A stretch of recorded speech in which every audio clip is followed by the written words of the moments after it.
"Oi, we're back," Nobunaga said as he walked towards the other troop members. Maki walked in with him. "Good, you are back. Were you able to find the chain user?" Choyo asked. "Nope," Nobunaga said. Maki just stood as Phaeton and Bokunoda walked in. "The chain user didn't appear. Someone else did," Phaeton said as he looked at Nobunaga and Maki. "Mind telling us what happened when you went that blindfold-wearing man?" Bokunoda asked. "Blindfold-wearing man?" Choyo asked in confusion. Maki said she met him before. Nobunaga said. "He teleported into the room when I went to heal Hisaku's arms," Maki said. "He came to talk to us and then introduced us to his friends. A pair of kids who wanted to capture us for money," Nobunaga said with a grin. "So those were the two trying to follow you," Phaeton said in understanding.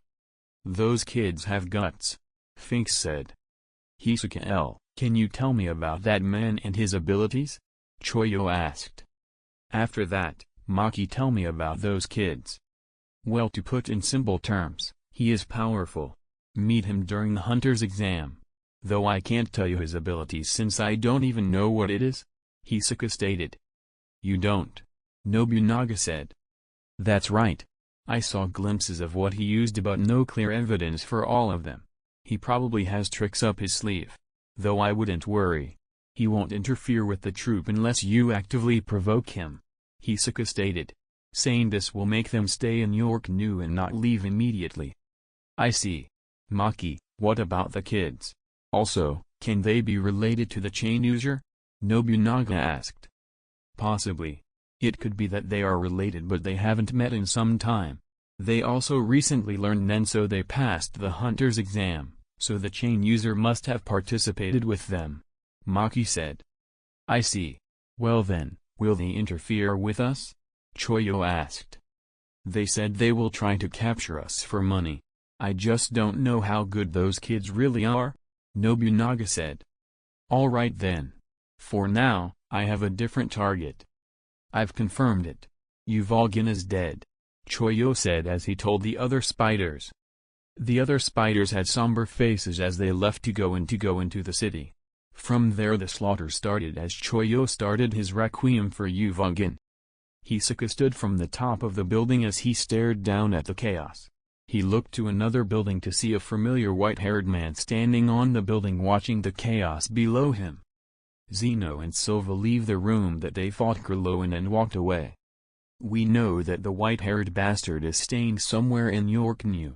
Should we have the Phantom Troop help us kill him?" Silva asked as he looked at Zeno. "Nope. We still don't know about his abilities at all. Be patient.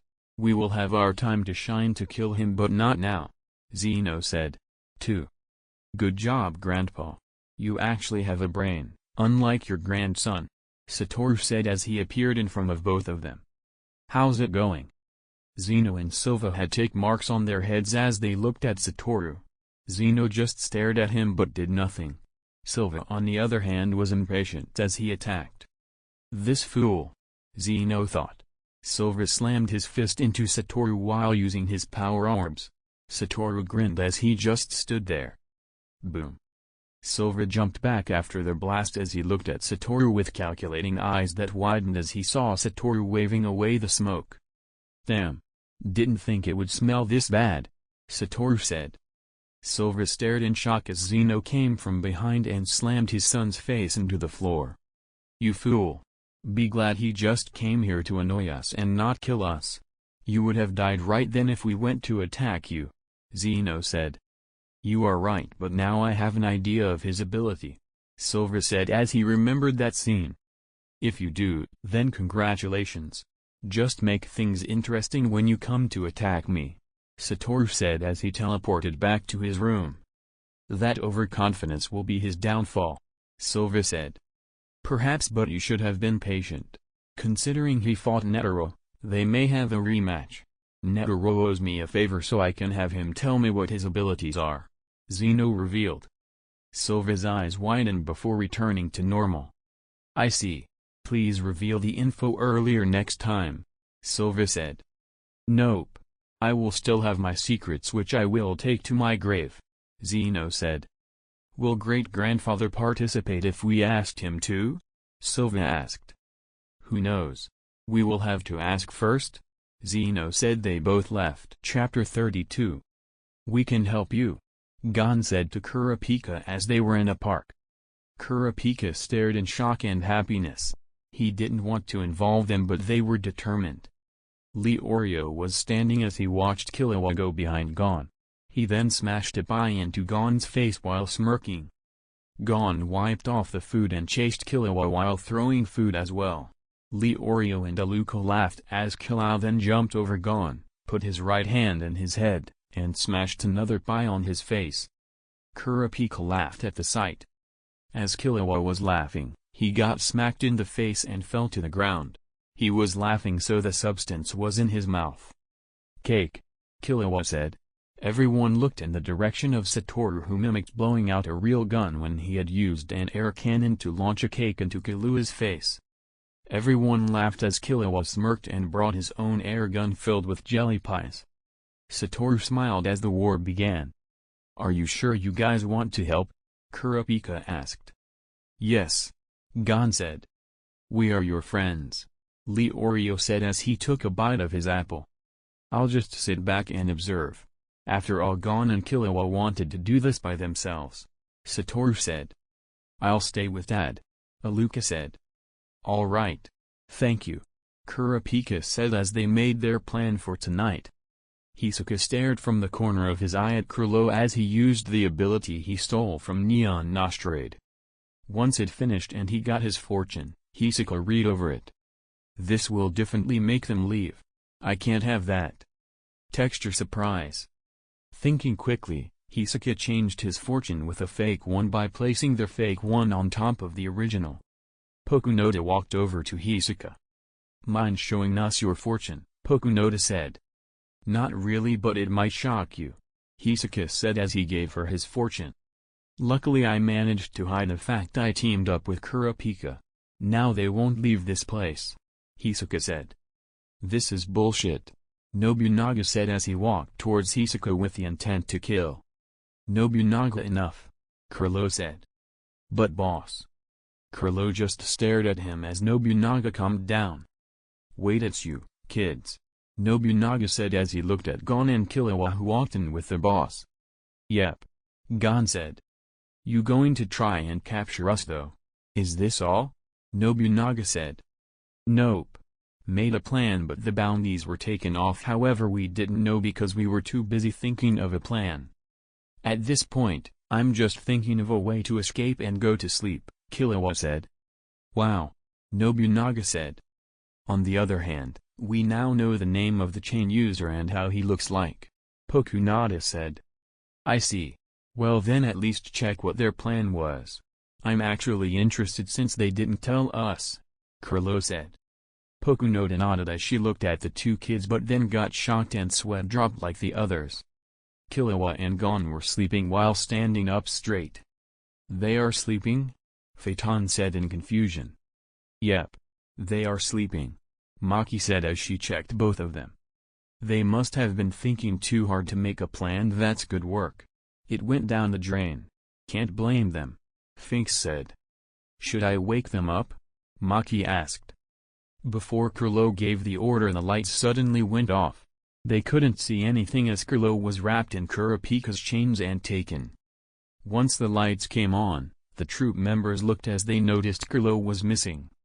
They immediately turned back to Gon and Killua. They were still sleeping. All the members' jaws had dropped since Maki checked and told them they hadn't even moved. Wow, Nobunaga said. He then walked up to them. Bam! Bam! Gon and Killua shouted in pain as they looked at Nobunaga. What was that for? Killua asked. Our boss got captured, Nobunaga said. Eh? They both said as they looked at the members. 1, 2, 3, Gon counted while everyone waited. Oh, he really is gone, Gon said in shock. The other members held back the urge to hit him while Killua's sweat dropped. Ring ring. The phone rang as Finks picks it up and answered. Kurapika was on the other line telling him that he has Kurloand to put Pakunoda on the phone. After a small moment where Finks had to recall Kurapika since Kurapika wasn't stupid, Pakunoda was on the phone and had to follow instructions said by Kurapika. Chapter 33. Satoru watched as the exchange unfolded similarly to the anime. There was no point in changing anything at this moment. After this is when he would be able to go out and explore the rest of the world. But for right now he more important matters to attend to. I can't use Nen anymore. Pulling his phone out like it was a gun, he kept taking photos of Hisoka's derpy face at getting blue-balled again. Ha ha ha ha. Satoru laughed at Hisoka's face. Even Kurlo just chuckled at his face. Hisoka said nothing as he grabbed his clothes and got into the blimp. That is the second this happened. It's still funny, Satoru said. It is. When was the first? Kurlo asked. When he faced Gon, the green-haired child, in Heaven's Arena, Satoru said. I see. This is the first time we have met. I don't know much about you, Kurlo said. We will see each other again at a different time. Till then, Satoru said as he teleported. Satoru sat in front of the computer while Killua, Gon, and Aluka were doing something in the next room after everything was over. The York New arc is finally over. I stayed with the plot far longer than I thought I would. Greed Island will start soon so I can now leave to go explore the rest of the world. There are areas that I want to visit and see the monsters. Plus there will be ruins that I want to see as well from the hunter site. Let's go tell those three. Satoru got up as he walked to the living room. Oi, I have something to say, Satoru said in a way that demanded attention. Okay, we get it, Dad. But is it really necessary to act as a king? Killua asked. Technically I paid for this, so I own it, meaning that it's my kingdom, so yes, Satoru said. Gon and Killua just sweat dropped while Aluka just stared. Well, either way, this is the point where I have to go, Satoru said. Okay, Killua said, expecting this. So you won't join us on Greed Island? Aluka asked with an unhappy face. Yep. I want to explore this world some more. Both Killua and Gon Cab handle themselves just fine, but Aluka, the problem is that I have to take you with me, Satoru said seriously. What, no? Aluka whined. Killua and Gon just sat in understanding. They wouldn't stand a chance against the Zoldyck family. Aluka. Killua said. He looked at her. Aluka looked at her brother. She really wanted to go to Greed Island with them, but she knew that they would come. Don't worry. Once I get stronger, I'll be able to travel with you by myself. I can protect you then, Killua said seriously. Okay, Aluka said. Yep. Besides, it's not like we aren't going to fun things. I have a few places already planned to explore, Satoru said happily. What are the things that there? Aluka asked excitedly. Killua and Gon chuckled at her switch from sad to happy in a split second. Well, since we leave tomorrow morning to an area that I can access, let's party, Satoru said cheerfully. Yeah. They cheered. Taking out the food they had and the drinks, they enjoyed the rest of the day. Tomorrow Satoru would leave with Aluka. Guess this is it, Killua said as he hugged his sister at the airport. I'll miss you, Gon said while hugging Aluka as well. Aluka hugged both of them with a smile on her face. Oi, it's time to go, Satoru said. Okay, Dad, Aluka said. Aluka walked over to Satoru as Satoru looked at Killua and Gon. Take care, son, and Gon tried to ease up on being reckless, Satoru said. Don't tell me that, Gon said. Don't die, Dad, and if Aluka gets hurt, I will find you and I will kill you, Killua said coldly. Yeah. Anyway, good luck on Greed Island, Satoru said as he walked away with Aluka. Killua and Gon waved at them till they left. They had to go train and go to Greed Island. They will meet again. Chapter 34. Hey, Dad. What are we doing in this forest? Aluka asked. Satoru walked through the forest while having Aluka on his back. There were some strong beasts in this place, so I'm here to check them out, Satoru said. It's been a month since Satoru left with Aluka to explore the world. They mostly spent time in different cities, trying out the food, which they absolutely loved. Satoru definitely didn't send Killua photos of delicious-looking sweets. He really didn't. Other than that, they visited multiple areas that Satoru was able to access with his hunter's license. They took a lot of photos and had fun. Aluka was no longer upset about not going to Greed Island. Satoru though got bored quickly and wanted to see more places, so he snuck into one easily. "Hey, Dad. Can I get a pet?" Aluka asked. "If one likes you, sure. But you have to care for it and take it for walks. You are responsible for it. Okay?" Satoru said. "Okay, Dad. Yes, I get to have a cute fluffy pet," Aluka said. Not long after, Satoru and Aluka came walking out of the forest without a scratch on them. While Satoru did find some of the monsters interesting, they were weak. Aluka on the other hand was radiating happiness. If you tried to measure her happiness, it would be on the level of a planet-destroying attack, as every human being would die from her cuteness. In her arms was a small fox with 2 tails. It's a male and Aluka named it Kurama. Kurama was currently licking Aluka's face as she giggled and petted him. Satoru just smiled at the sight as they soon left the forest. Satoru stared at his computer while Aluka cuddled with Kurama on the couch. On his computer was the photo of the inscriptions he found in a ruin in the place. "I swear that was probably due to some kind of plot armor from whoever sent me here. Seriously, we just chased Kurama, and somehow the floor collapses and we end up in a cave. But whatever, it still happened and I got this." Satoru removed his blindfold to use his 6 eyes on the photo of the inscription. He then put on glasses that he can't see through as he rolled in his chair. "Those inscriptions tell me about the Dark Continent. It gave me some insight into the monsters that live there other than the calamities that I know about from the manga. They were never introduced properly, so that will be fun later. Nanika is definitely one of the calamities. For now, though, I think I visited most of the places I wanted to. I don't have to train and I mostly just stay for the food in the towns close to the area. Right now I should work on becoming a 3-star hunter. I'll have to train someone in Nen and pass the hunter's exam. Guess I'll head over to Meteor City," Satoru thought. Satoru got up and walked to the couch where Aluka was sleeping.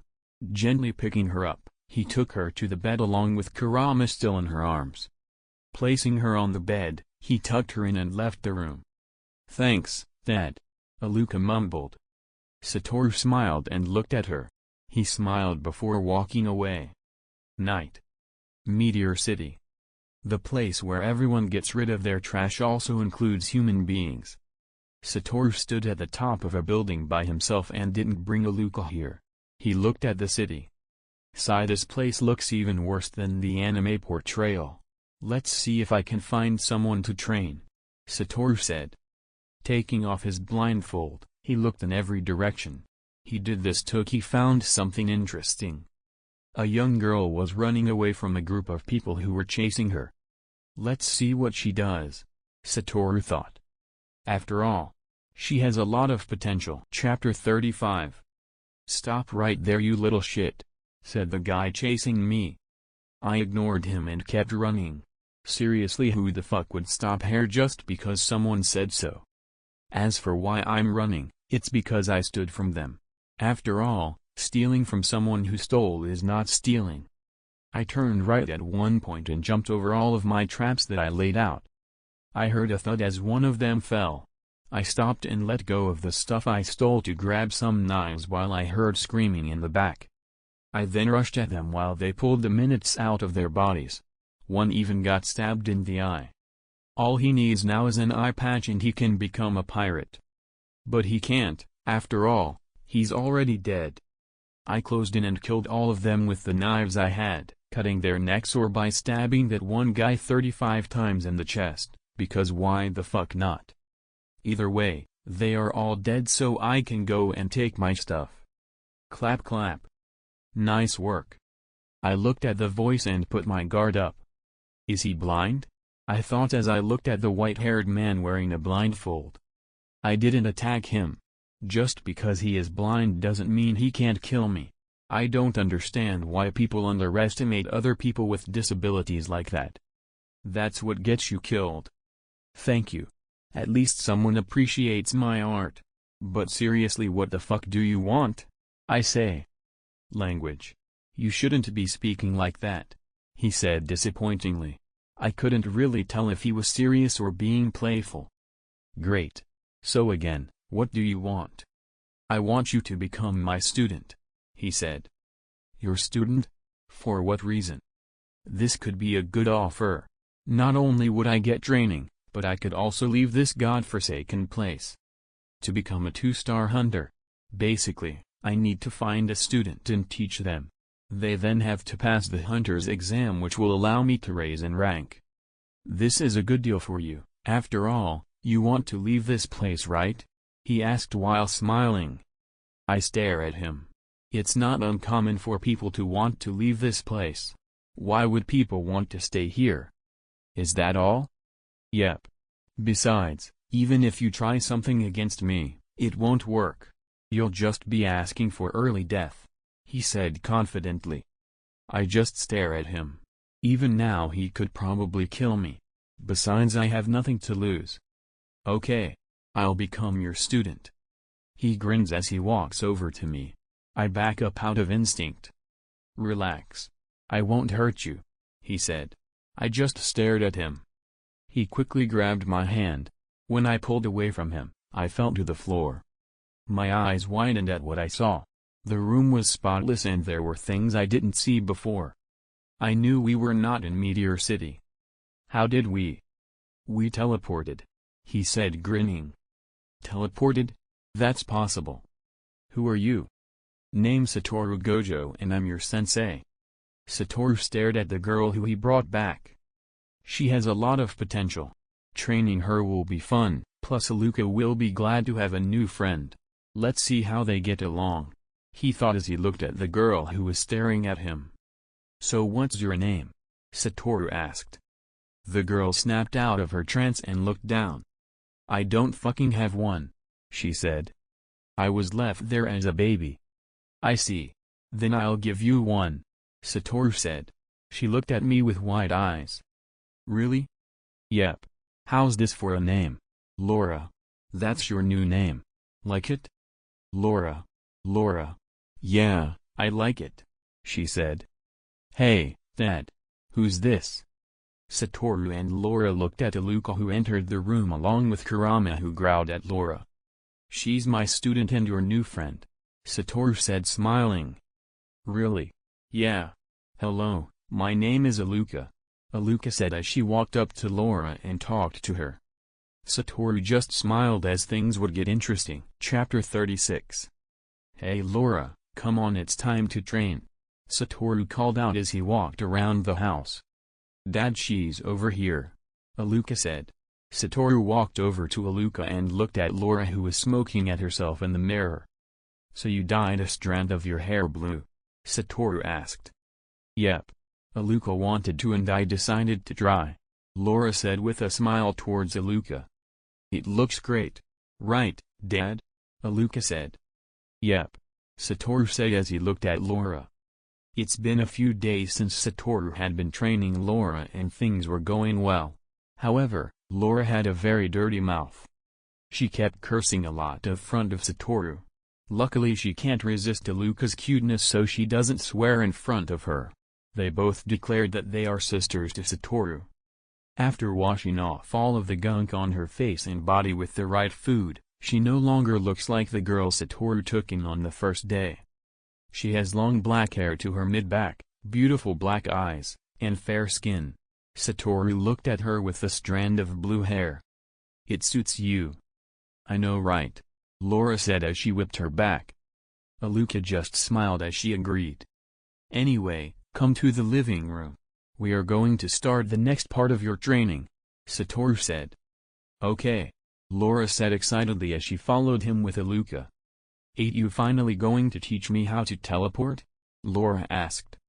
Just sit down first so I can teach you, Satoru said. Alright, Laura said as she sat on the couch. One long explanation about Nen later. What are we waiting for? Let's get started, Laura said excitedly. Okay. Turn around. I'm going to unlock your Nen. Satoru placed this hand on Laura's back and opened her aura nodes. Okay, now use 10. Satoru instructed. Laura did just that as she used 10. Hey, I'm doing it, Laura said as she looked at herself. Yep. The hunter's examination will begin in a few months and you are going to participate. So we have a lot to do in this short amount of time, so get ready for torture, Satoru said happily. Don't you mean training? Laura asked. Nope, I mean torture. Laura walked through the halls to grab her number tag as she stood with the other participants of the hunter's exam. She looked around and assessed everyone's current level. They are all weak. I can beat them easily without needing to use Hatsu or even Nen in general, Laura thought. She then looked at the entrance as she saw a white-haired kid walk into the room. His blue eyes reminded her of a cat. He can use Nen. Wait. White hair, blue eyes. That could be Aluka's brother. She did say he hasn't passed the previous hunter exam, so this could be his second try, Laura thought. She was nothing as she waited for the exam to begin. Soon enough the examiner came as he stood in front of everyone. Looks like there are more participants this year than others. Okay then. Your first task is to get another person's badge and cross through the door. You basically need 2 badges in order to pass. You guys have 2 hours. Begin, he said as he then walks out of the room. Once the door closed, Laura and Killua smirked. So your student is participating, Netero said. Yep, Satoru said. I see. Well, your son is also participating. Who do you think would win? Netero asked. Who knows? Satoru said. Besides it's starting, Satoru said. Aluka just cheered as she waited to see her brother and sister fight. Chapter 37. The room was in chaos as Laura and Killua destroyed the competition easily. They kicked out everyone with only them standing. You're pretty good. What's your name? Laura asked as she looked at Killua. Name's Killua. What's yours? Laura. So how do you want to this? Should we just collect all the badges now or fight things out to see who the only one who passed this exam? Laura asked. We collect all the badges and split them evenly, Killua said. We can fight somewhere else. These guys will just get in the way, Killua said. You are right, Laura said. After collecting all the badges they left the room and gave them to the examiner who called Netero. Oh, you can have Killua pass. He's already proven himself. However, to show if the girl can be a hunter, gave her face Killua. I'll make the decision, Netero said. Okay. The examiner looked at Killua and Laura. Killua, you have passed the hunter's exam, however for Laura we need to test you, so Chairman Netero told me to have you face off against Killua. Laura smirked as she looked at Killua. Guess we will be having that fight right now, Laura said. Yep. Sorry in advance but you will get creamed, Killua said using Nen. No, not really. It will be you, Laura said. Standing in the middle of the room, Laura and Killua looked at each other. Saying nothing, Killua walked towards her. Oh, you're approaching me? Laura said. Can't beat the shit about of you without getting closer. Then approach as much as you want. Smirking, multiple Killuas appeared as they approached Laura. Laura looked at this and waited. They rushed at her. Laura stood ready as the first one passed through her. She turned and around, using a back fist to attack the Killua behind her. That one was fake as well. Killua appeared in front of her chest and his hands were crackling with electricity. He trusted his hands to her chest. Laura looked at this and allowed it to happen. She got zapped by Killua's electricity but felt nothing. Killua looked at her as she kicked him in the gut. Killua skidded back before looking at her. He whipped the dust off his shirt as Laura did the same thing. She managed to block my electricity. Wasn't even phased. plus her skin turned black. He can use electricity. Transmitter. Luckily my Hatsu can counter it. Laura then rushed toward Killua, easily closing the distance between herself and him. Killua quickly used Ken to block her punch. Laura's fist turned black as she punched him. Killua was rocketed back to the wall, slamming into it. He quickly moved out of the way as Laura punched the wall. He rolled to the left side of the wall as she kept punching. He jumped over her and released a lightning strike at her. Seeing the lightning strike, she slapped it away with the back of her left hand. Killua looked at her in shock as she launched herself towards him. As she punched at him again, Killua in the air made sure to make it so that he could dodge her attack, pushing himself off her outstretched arm as he dodges her attack. Landing on the ground, Killua rushed at her with his nails sharpened and covers and co. Laura saw this coming and dodged the strikes. She moved out of the way but Killua chased her. She then grabbed his hand that was coming to her face, with his hand being black in color. Killua looked at this and fired a thunderbolt from his finger to her face. She let go and dodged to the right. Acting quickly, Killua grabbed her head and slammed his knees into her face. Laura saw this and attacked his knee with her forehead. They clashed before backing away from each other. She can make any part of her body turn black. She must be an enhancer, Killua thought. Damn, he's good. He is Satoru's son, so that should be expected. That's enough. Both of them looked in the direction of the voice to see Netero walking in. That was a spectacular fight, though we will have to fight this short, Netero said. Both of them relaxed as they looked at each other. That was fun. What is your Hatsu anyway? Killua asked. Yeah, that was fun. Oh, that. I'm an enhancer, so I wanted to have the best option in defense, offense, and the ability to get past others' defenses easily. The result was this. I can also defend against attacks and punch through other nen easily. Though I have to train more. I call it armament. Cool. I can turn my nen into electricity. I can store electricity and use it later, Killua said. Nice. Laura said. Brother, sister, that was awesome. Aluka. They said simultaneously. Killua froze as he remembered what Aluka said. Sister. Sup son. You've grown. How's life been treating you? Satoru asked as he waved towards Killua. So you are here too, Dad. Chapter 38. Sup Dad. Life's been great.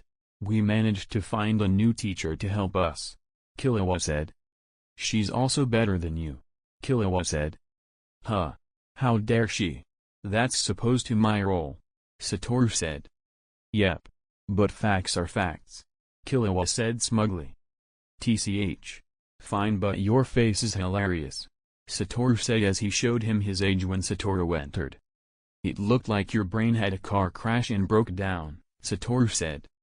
Oh, you're right, Killua agreed as he nodded his head. Laura just watched in confusion. Aren't they father and son? Yes, but this is how they talk to each other. After all, they aren't blood related, Netero said. Oh, okay. What's his last name? Laura asked. Our last name is Zoldyck, Aluka said. This time it was Laura's turn to have a brain crash. So he stole 2 kids from the Zoldyck family, Laura asked. Yes. You have chosen your mentor wisely, Netero said as he stroked his beard. Speaking of which, is Laura your daughter now? Killua asked. Nope, Laura said. Killua looked at her. I just consider him my mentor. But Aluka is my sister. That will not change, Laura said. Okay. My mistake, Killua said. Why did you ask though? Laura asked. Go and tell us your reasoning, Satoru said. Even I'm intrigued, Netero said. Oh, that. Aluka just called her sister, and considering that he's as my dad, I didn't know if he had picked up and another kid to raise, Killua said. True. After all, I did steal you and Aluka before adopting you, Satoru said. Netero just laughed at this before looking at Laura and Killua. Listen up. Both of you have passed the hunter's exam. Congratulations. Netero said as he gave them their hunter's licenses. "Thanks, old man," they said simultaneously. "No problem. Now then Satoru, I believe it's time for our rematch," Netero said. Satoru grinned as he looked at Netero. Killua, Laura, and Aluka stare at them. They were executed as well. Netero stood in front of Satoru with his favorite shirt and shorts. The ones he wore when he faced Meruem. Netero grinned as he jumped into the air and began the battle. He first prayed as a giant Buddha appeared behind him. First hand. The giant Buddha swung its arm straight towards Satoru, who was grinning. The arm slammed into the side of Satoru at an extremely fast pace. The ground on Satoru's right side was destroyed by the force. Satoru stood there unharmed with a grin still on his face. Killua, Laura, and Aluka stare in shock before Aluka cheered from excitement. Even that wasn't enough to touch him, Killua thought. My turn. Satoru lifted his hand as a red orb formed on his finger. Letting it explode, it destroyed everything in its path towards Netero. Partying again, Netero quickly used the arms of Buddha as a shield. The attack clashed against his stand. He didn't move an inch. Netero grinned as he rushed Satoru with a flurry of attacks. Satoru stood there before dodging the attacks as he looked at the arms. He then used blue to destroy the arms that came toward him. Netero raised his eyebrows before grinning. He stopped using his Hatsu and rushed towards Satoru with his first reeled back. Satoru looked at that punch and met with his own. Aura aura aura aura aura. Muda muda muda muda. They both yelled as they repeatedly clashed with each other. Satoru then tried to kick Netero, who jumped on his leg to get into the air. Upside down, he used his Buddha and slammed his hand into Satoru, who had used Limitless. Netero didn't stop as he bombarded Satoru with a flurry of hands. Satoru looked at them gathering cursed energy while maintaining Limitless. He then teleported away from Netero and used blue. Netero watched as his Buddha collapsed on itself. He quickly stopped using his Hatsu and landed on the ground. Satoru then kicked him in the stomach, launching him into the wall behind him. Ha ha ha ha ha. Netero and Kaoru laughed in pure joy. This is fun, Satoru. Let's continue, Netero said. Netero created his Buddha and attacked Satoru. Killua and Laura stared in shock. Their excitement grew as they wanted to become stronger. Aluka just cheered as she watched the destruction. 99 hands. Netero then rushed at Satoru with his full strength. Satoru was about to catch those hands. Satoru grinned as he removed his blindfold. The arms didn't stop as they attacked Satoru, but they still couldn't reach him. Netero stopped as his eyes widened. He could only watch as Satoru looked at him with eyes that were similar to clouds. Domain expansion, infinite void. Netero stood there as he looked into the void created by Satoru. He couldn't move at all because he was doing everything possible. Satoru stood in front of him with a grin on his face. I win. Chapter 39. Ho ho ho, Netero laughed in joy as he stroked his beard. It's been far too long since he had such a fun fight, and losing as well made his heart swell with happiness. He actually had a rival that he can fight against. Over the years he didn't train as hard to maintain his skills. Not many people could actually fight against him and give him a challenge. That was a fun fight. We should do that again, Netero said. We should, old man, Satoru said as he agreed. That was totally wicked, Aluka said as she entered the room. Okay, what was that? How did you do that? Laura asked as she got closer to Satoru. That's my secret. I'm not going to tell. Just figure out how it works, Satoru said. TCH. Laura clicked her tongue since I've been telling her that for a long time. So why are you as happy? Satoru asked as he looked at Killua. Because I know that you can protect Aluka easily against my family now, Killua said. What now? You didn't have faith in your own dad? Satoru asked. It was a 50-50. My entire family uses Nen and they will go against one guy. You kept saying you would win, so I had some doubts, Killua said. It's insulting that you thought so. Satoru said as he held his heart like he was in pain. Well then, for now, I think I should say this. Satoru, you are now a 3-star hunter. Netaro said. Nice. Satoru said. Wait. 3-star how? Killua asked. First he had his student Luara pass the hunter's exam, which made him a 2-star hunter, and by beating me, he became a 3-star hunter, Netaro said. I see. Well, I have to go now, Killua said. Wait, where are you going? Laura asked. Greed Island. You can't come since you need to be part of the game, Killua said. Do you want to go? Satoru asked. Yes, Laura said. Okay. I know someone who should be able to help with that, Satoru said. Really? Yes, Laura said. Okay, then I'll see you there. Bye Aluka, Killua said as he gave Aluka a hug. Bye bro, Aluka said as she hugged back. Hey everyone, Satoru said as he entered the hideout of the Phantom Troop in York New City. I'm surprised that you would actually do this, paying us just to let her be able to access the game, Maki said. What's so surprising about that? Satoru asked.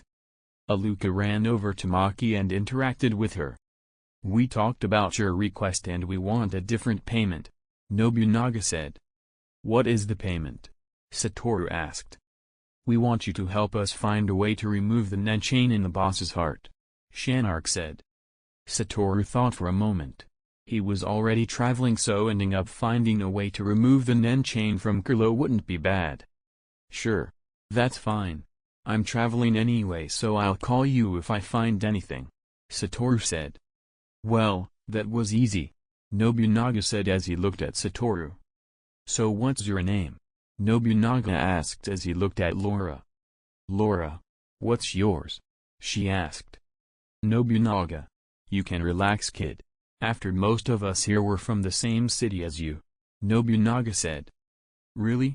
Laura asked as her eyes widened. Yep. It's easy to tell when someone is from Meteor City just like us, Finks said. By the way, what's your relation to him? Phaeton asked. He's my mentor, Laura said. Oi, you took too long, Killua said as he looked at Laura walking down the stairs. Yeah. Calm yourself, Laura said as she walked over to Killua. So you are Luara. Hello, my name is Gon. Gon said cheerfully. Hey, Gon. Name's Luara, but you already knew that, Laura said. Bisky looked at her and evaluated her. Your dad did a good job teaching her, Bisky said as she looked at Killua. Yeah, I know. We fought once before coming here, Killua said. Who won? Gon asked. I did, Killua and Laura said. Oi. No, you didn't. Bisky slammed her fists onto their heads.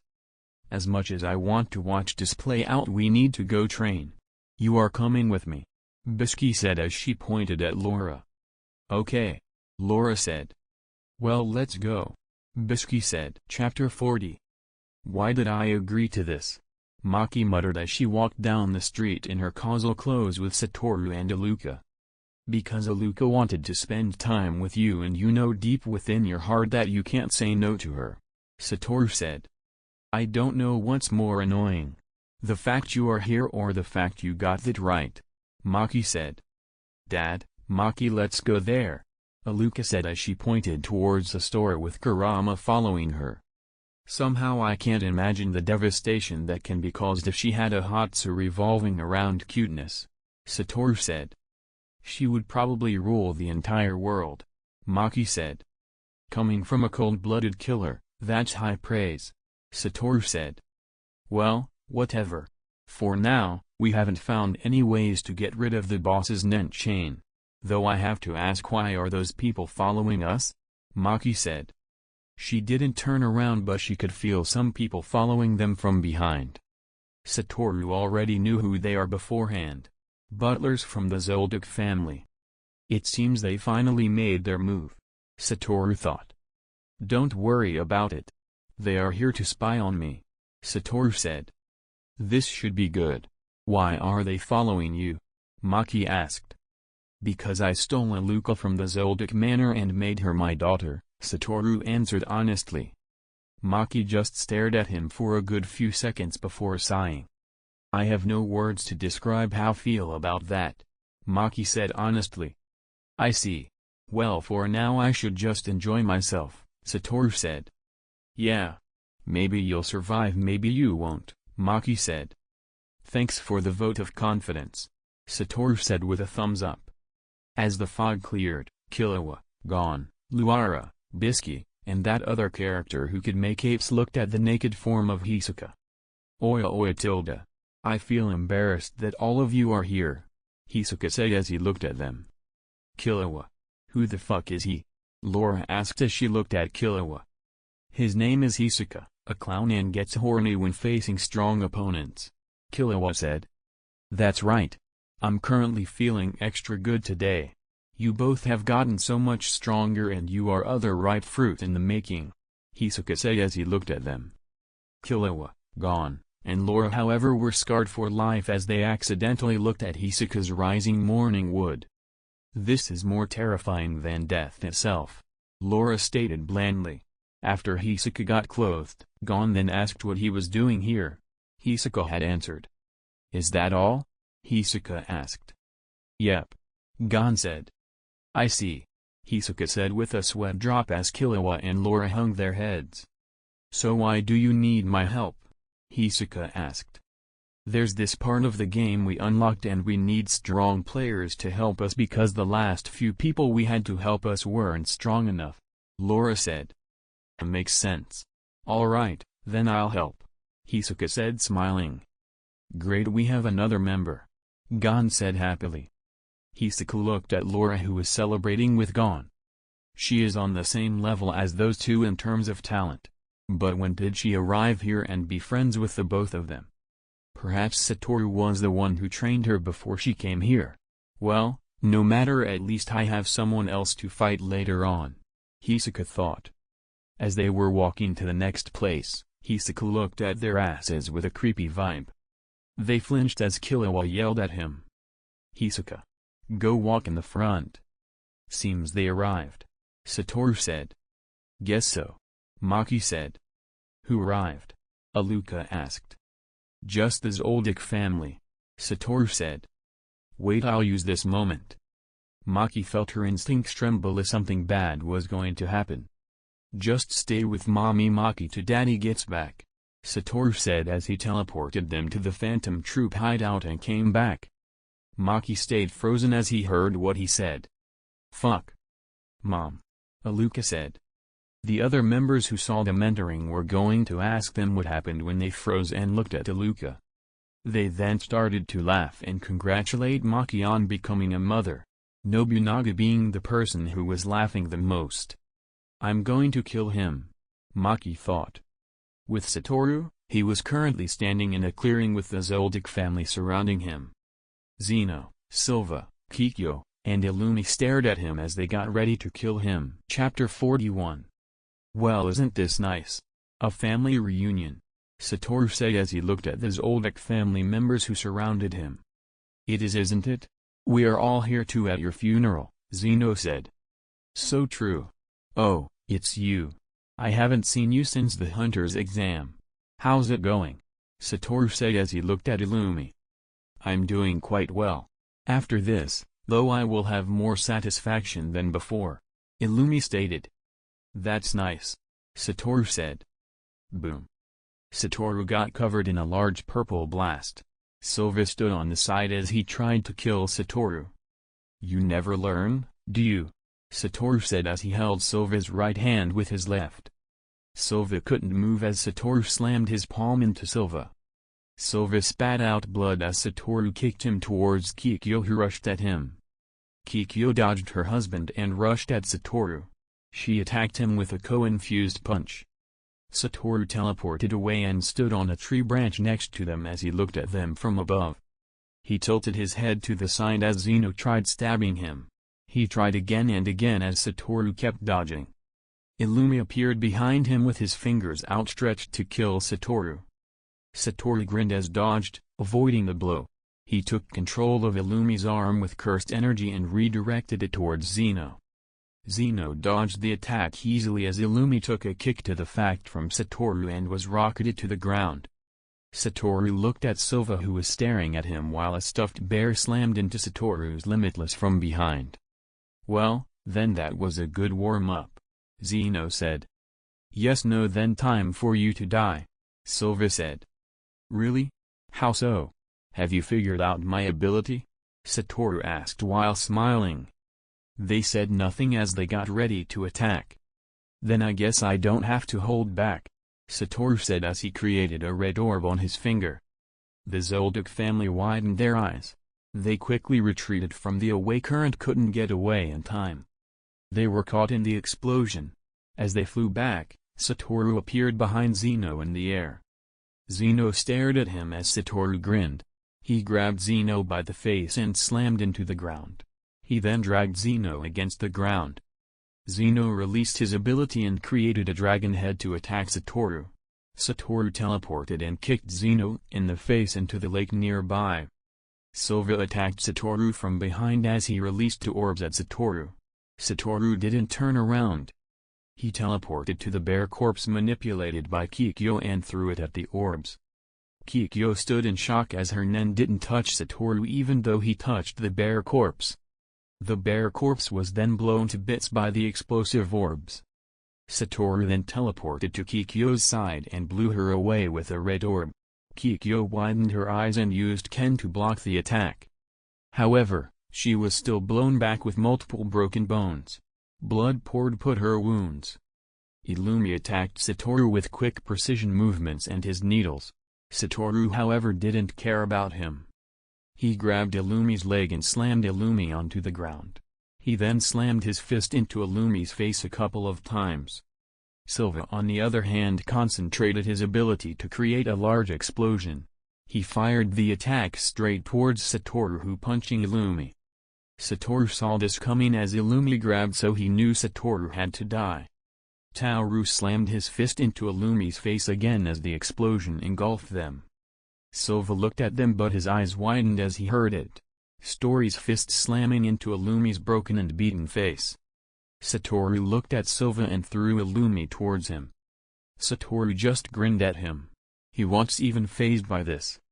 Zeno soon arrived back to the fight after getting out of the lake. He saw the date Kikyo and Illumi were in. He looked at Silva.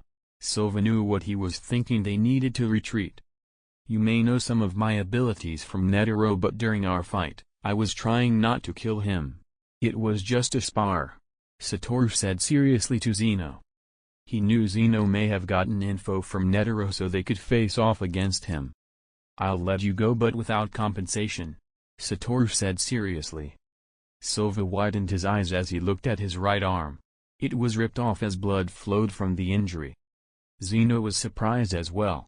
They both looked at Satoru, who destroyed his arm with purple. Satoru just looked at them while grinning before teleporting away. Chapter 42. Satoru teleported into the Phantom Troop hideout.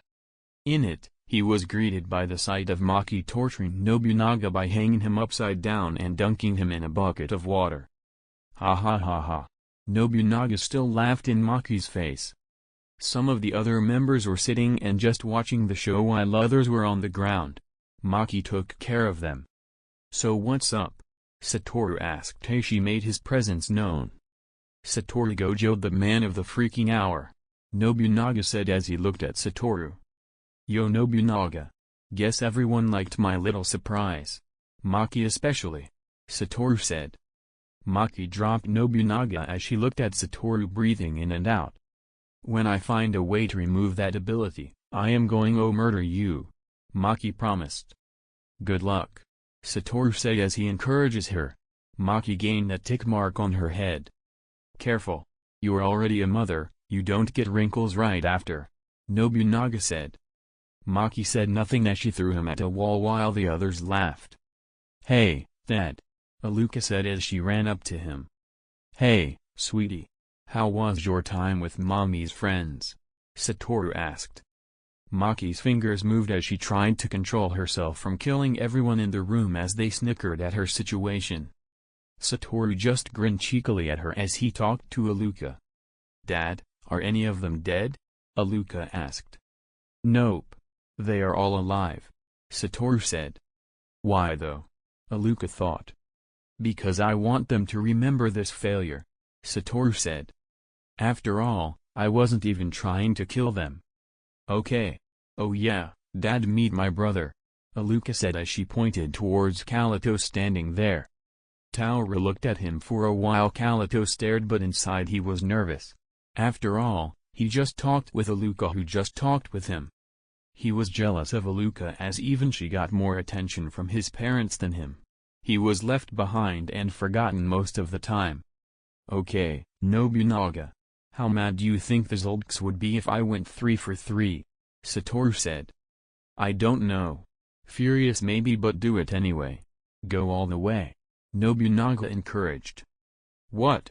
Kalito asked in confusion. "He's thinking of adopting you and making you his son. At the same time, he's wondering how your family will react," Maki said. Kalito was speechless. "Is that why you stole Aluka in the first place?" Kalito asked. "Yep," Satoru said. "You don't have to, but I just want to continue the tradition. I have already stolen 2 kids. Another won't hurt me," Satoru said. "I see.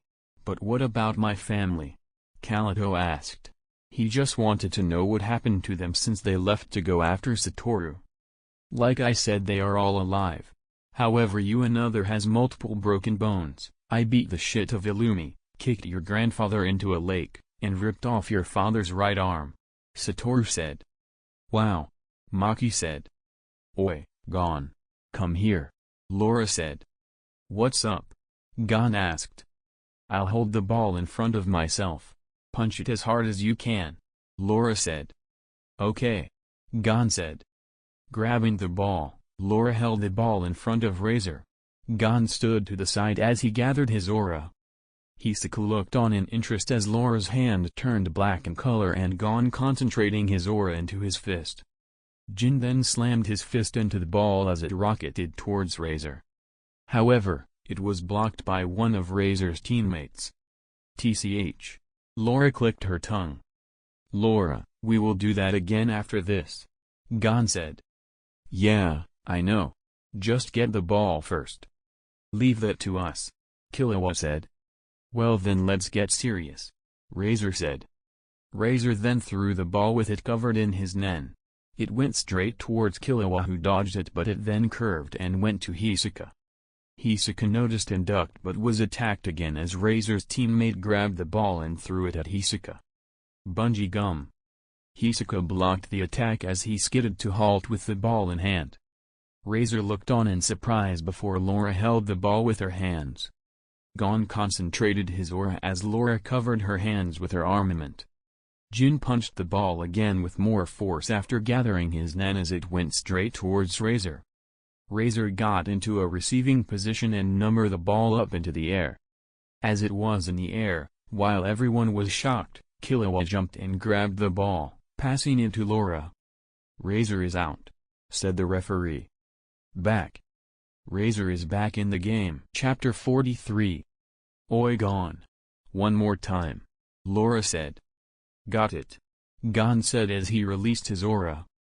He concentrated all his aura that he had left into his fist. Laura focused her aura into her hands and added extra to protect her hands from Gon's power.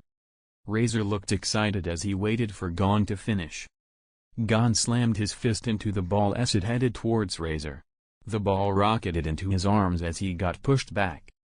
He neared the edge of the court before sending the ball back at Gon. "Kid, get out of the way," the side characters yelled from the sidelines. "He won't. I've learned that much," Razor yelled. The ball approached Gon but he fell over as the ball passed him. Gon fell to the floor unconscious after using all his aura. The ball continued as Hisaka used bungee gum to send the ball back at Razor. Razor gets into a receiving position as the ball just his arms. "It's stuck," he thought. Bungee gum has the properties of rubber and gum. Razor got pushed out of bounds. Team Gon wins. Kaito parried Nobunaga's sword with his paper fan. Nobunaga slashed more times as Kaito dodged and parried before jumping back. He then sent confetti at Nobunaga, controlling them with his fan to attack Nobunaga's weak points on his body. Nobunaga dodged as he went towards the tree as the paper followed him. He ran up the tree, then jumped over the paper, and he used his Nen ability. He enhanced his physical strength and sent a wind slash straight towards Kaito. Kaito dodged the slash as Nobunaga landed on the ground and rushed at Kaito. He slashed down from above towards Kaito's head as Kaito blocks it. The ground beneath Kaito's feet broke from the force.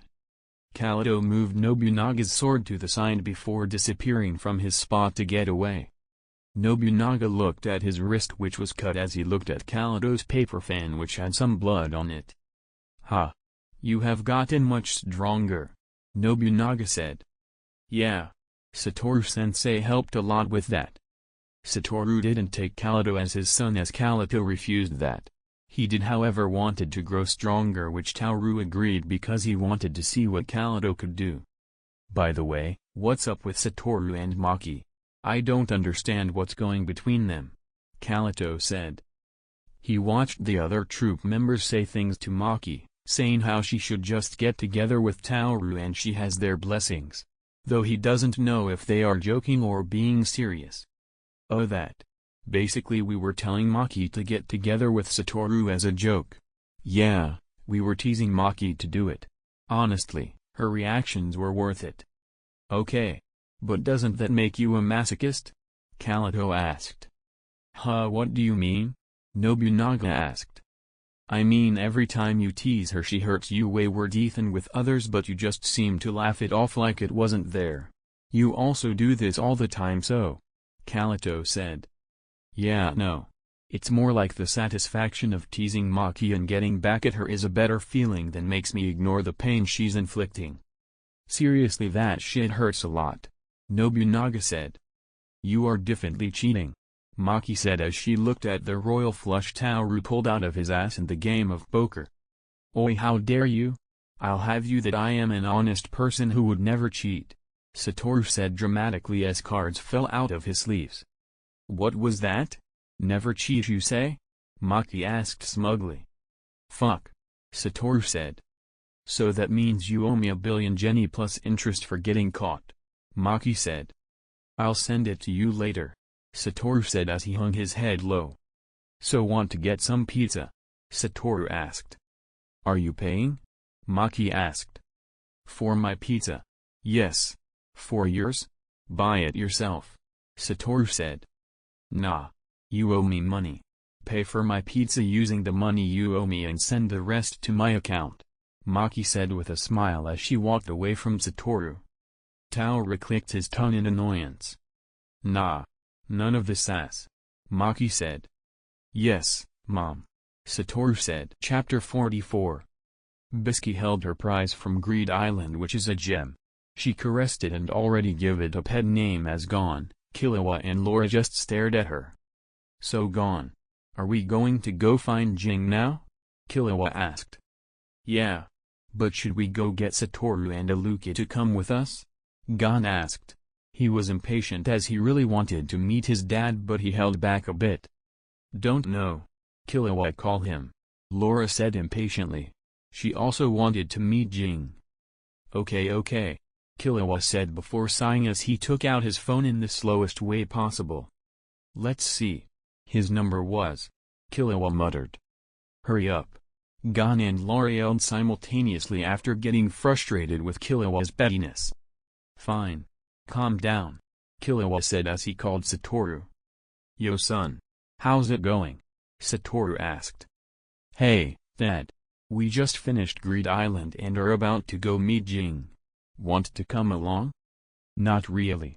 I'll meet at one point. Right now I'm in the middle of something, Satoru said. Oh, okay. Is Aluka part of this? Killua asked. Yep. Hold on, I'll give it to her so you can ask her, Satoru said as he handed it over to Aluka. Hey, big bro, Aluka said. Hey, Aluka. We are going to meet Jing, Gon's father. Want to come along? Killua asked. No. I can meet him some other time. Dad will one day meet him, so I will as well, Aluka said.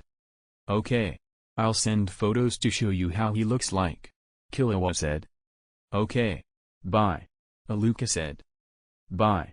Wait, Mom, take, Aluka said before Yus hung up. Killua's eyes became cat-like as he stared at his phone for a good few minutes while Gon and Laura stayed quiet. Mom. Mom. Mom. What the fuck does she mean, Mom? Did Satoru get a girlfriend, or was it a prank that became permanent and Aluka calls this person mother? Killua muttered at the speed of a machine gun. Bam. Gah. Really? Killua asked as he looked at Laura, who hit him. Yeah, you were starting to creep us out a bit, Laura said. You were muttering way too fast, Gon said. Sorry. I just heard Aluka call someone Mom on the phone, Killua said. Eh? Really? Does that mean Satoru got a girlfriend? Gon asked. Maybe or maybe not, Laura said. Well, no matter. Let's go, Killua said. Shouldn't you at least talk to? Gon said. Let's go, Killua said. Gon nodded as he took the accompany card and at the location he wanted to go to. Appearing in a swap area where the dog covered the entire place, the trio looked around. There they saw a lone figure leaning back on a tree, using a fishing pole. Jing. Are you Jing? Gon called out to the man. The man turned towards them and got up. They watched him as he appeared right in front of them. Looking at him, they couldn't react as he grabbed each of them and threw them towards the tree as his fishing pole hit the ground. He then raised his hand as something appeared in it. It talked and gave the number 4. 4, huh? How unlucky, he said as he then shot the giant mound that was in front of him. He blasted the entire etching into pieces before turning to the trio behind him. He then removes this clock as he then stared at them. They look at him as Gon muttered. That's not Jing. That isn't Jing. Then what was that all about? Killua asked as he looked at the man. Laura went toward the mound but kept at distance. He looked at the creatures. Ants, she thought as she looked at them. Stay away from them. Those ants are dangerous, the man said as he looked at Laura. Right, Laura said as she backed away. You mean those things are the dangerous? Killua muttered as he looked at the ants. Laura walked away from the ants, however she stopped as she heard a noise from one of them. She watched as the upper body of one ant jumped at her arm. As it latched on to bite her, she quickly used her armament to protect herself. She tried to bite through but couldn't as Laura used her other hand with armament to grab it with 2 fingers and crushed it. Impressive, the man said as he watched the exchange. She kept calm as it attacked her and took care of the problem. He didn't need to step in. Those ants are called chimera ants. They are a carnivorous insect that has been designated quarantine level 1.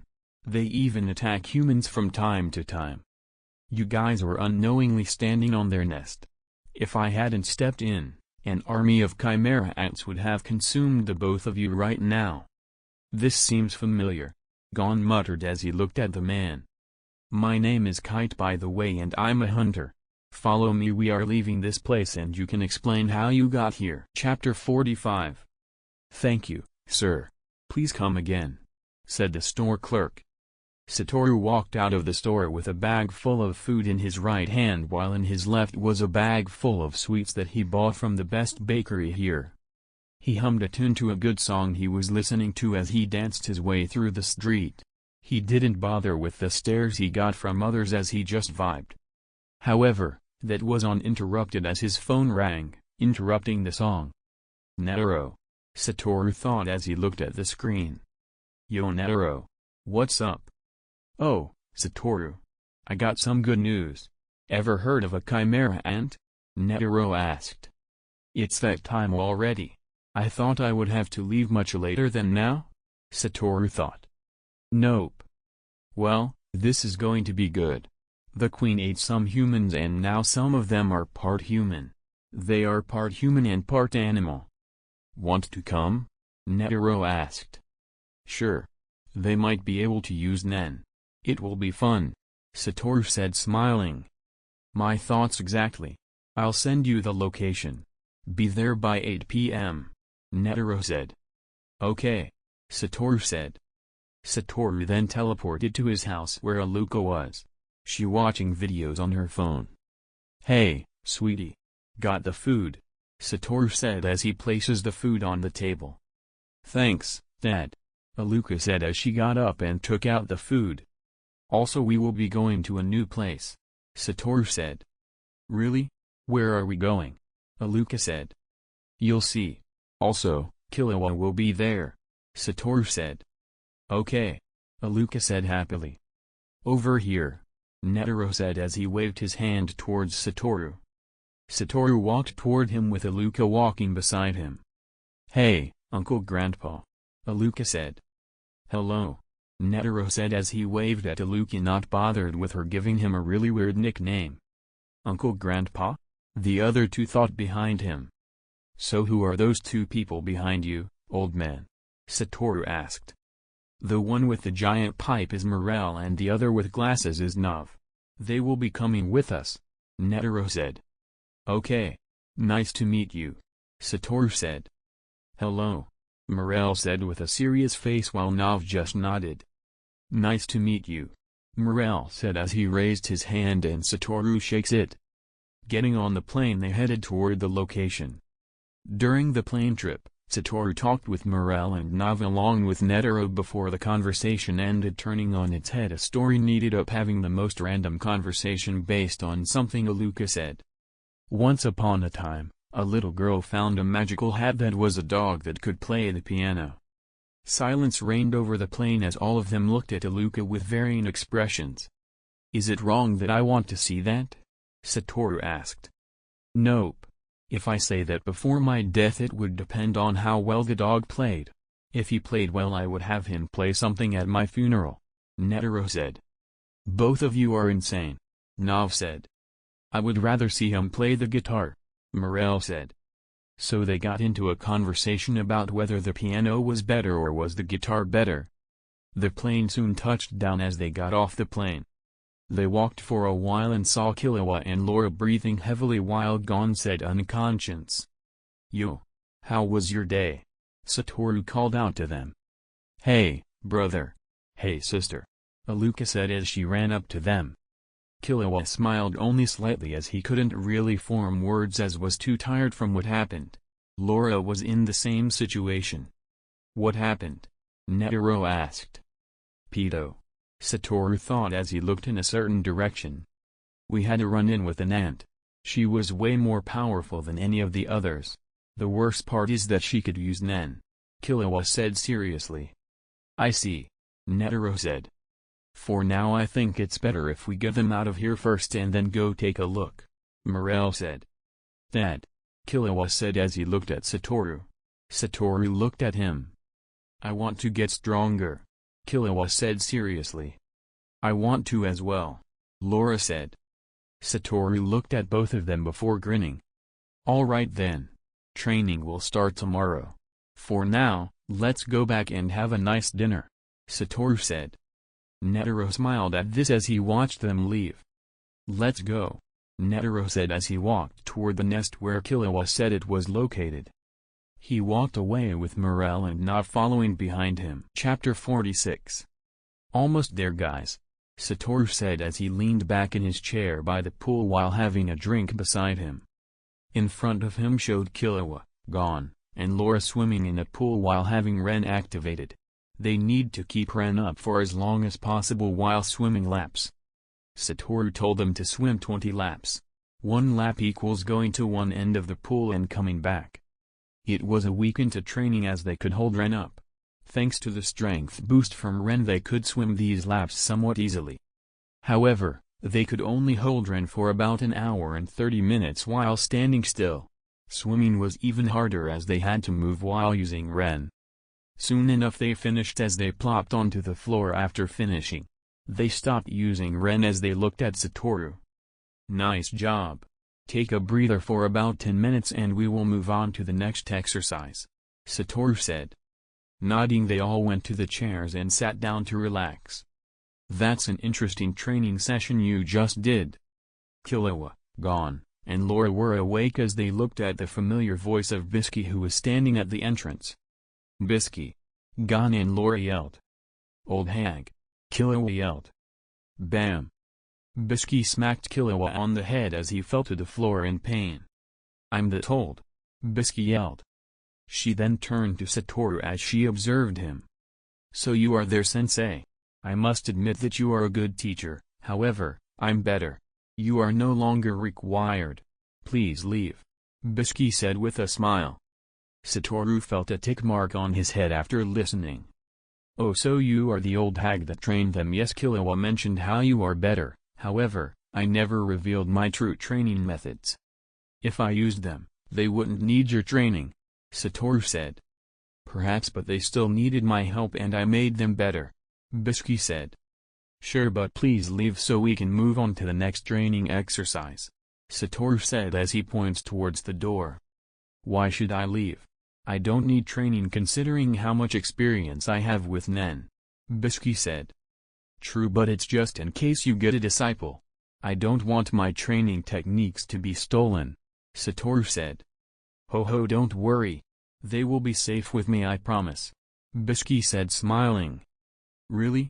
Well, since you were their teacher, I guess I could trust you," Satoru said, smiling. They chuckled while a dark aura surrounded them. Killua, gone, and Laura stood way back from them with 10 active. However, they had to struggle since the amount of bloodlust in the air was massive. "Ha ha ha ha." Satoru and Bisky started laughing normally. "Ha ha ha ha ha ha ha."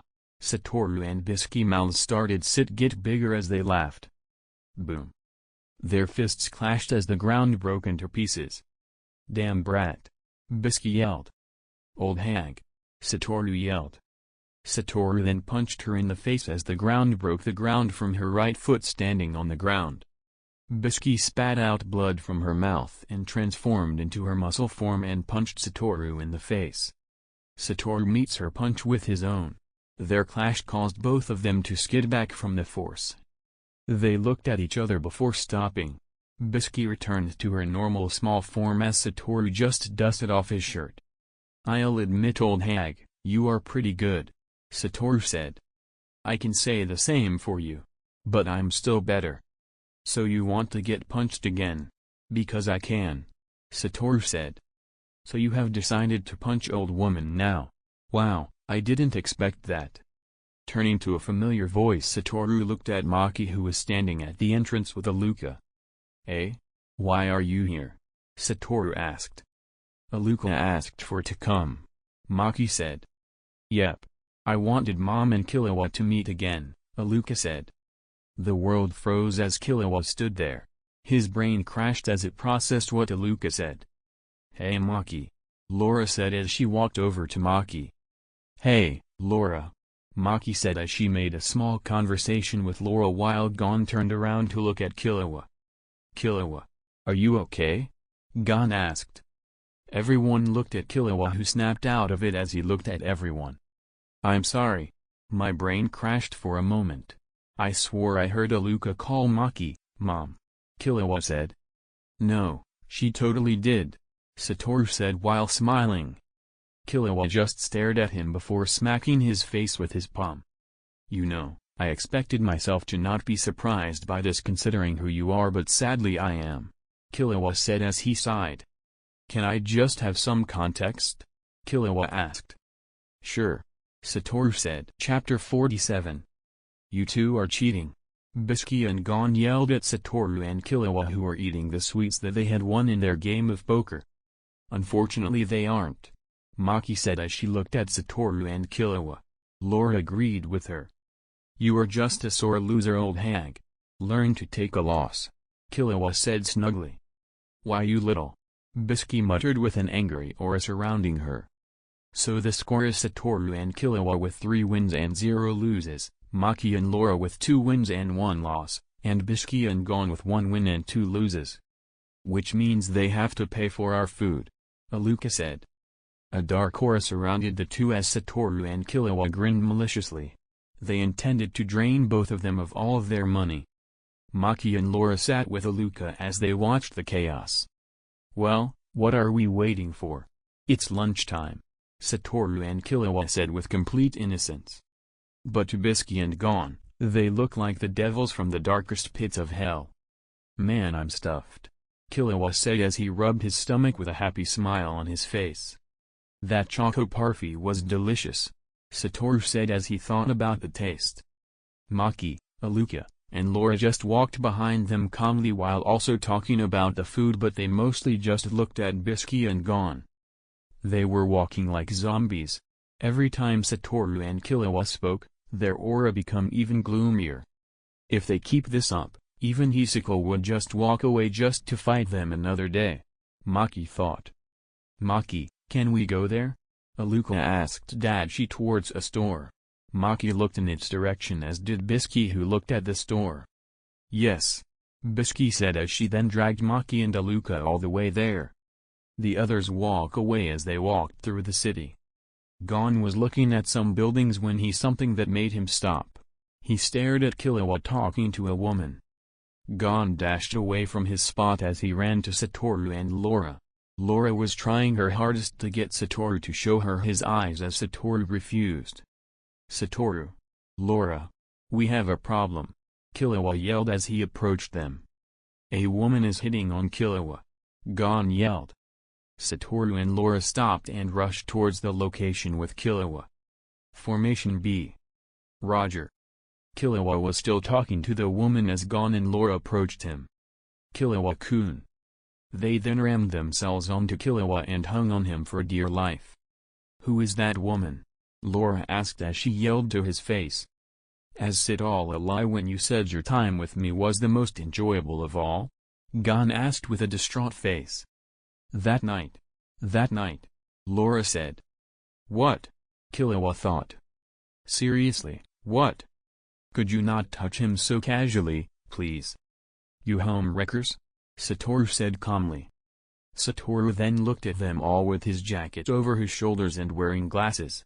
He had his left hand on his waist as he gave them a clear view of his eyes.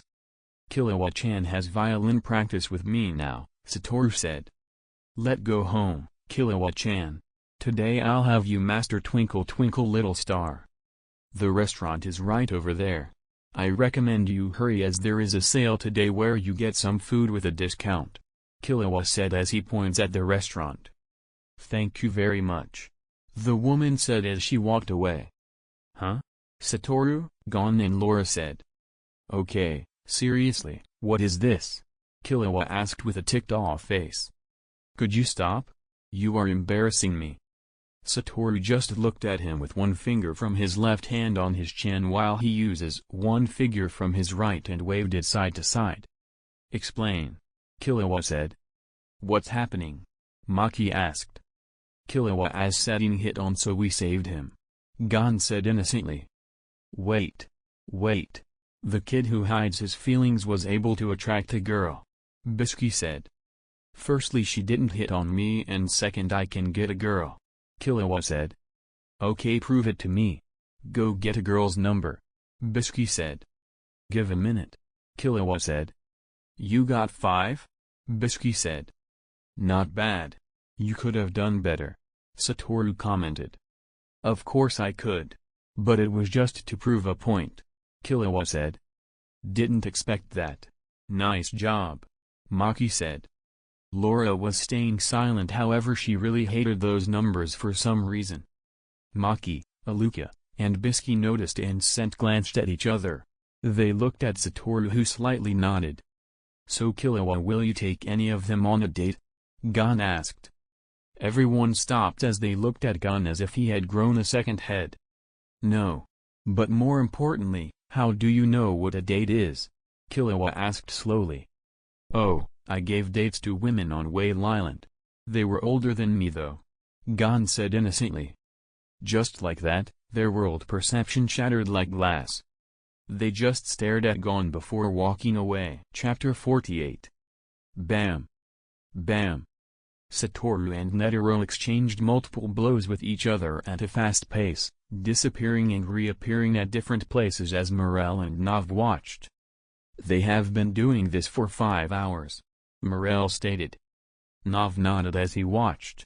His hair had turned white after his encounter with Shipuf-sen. He watched the fight from the sidelines.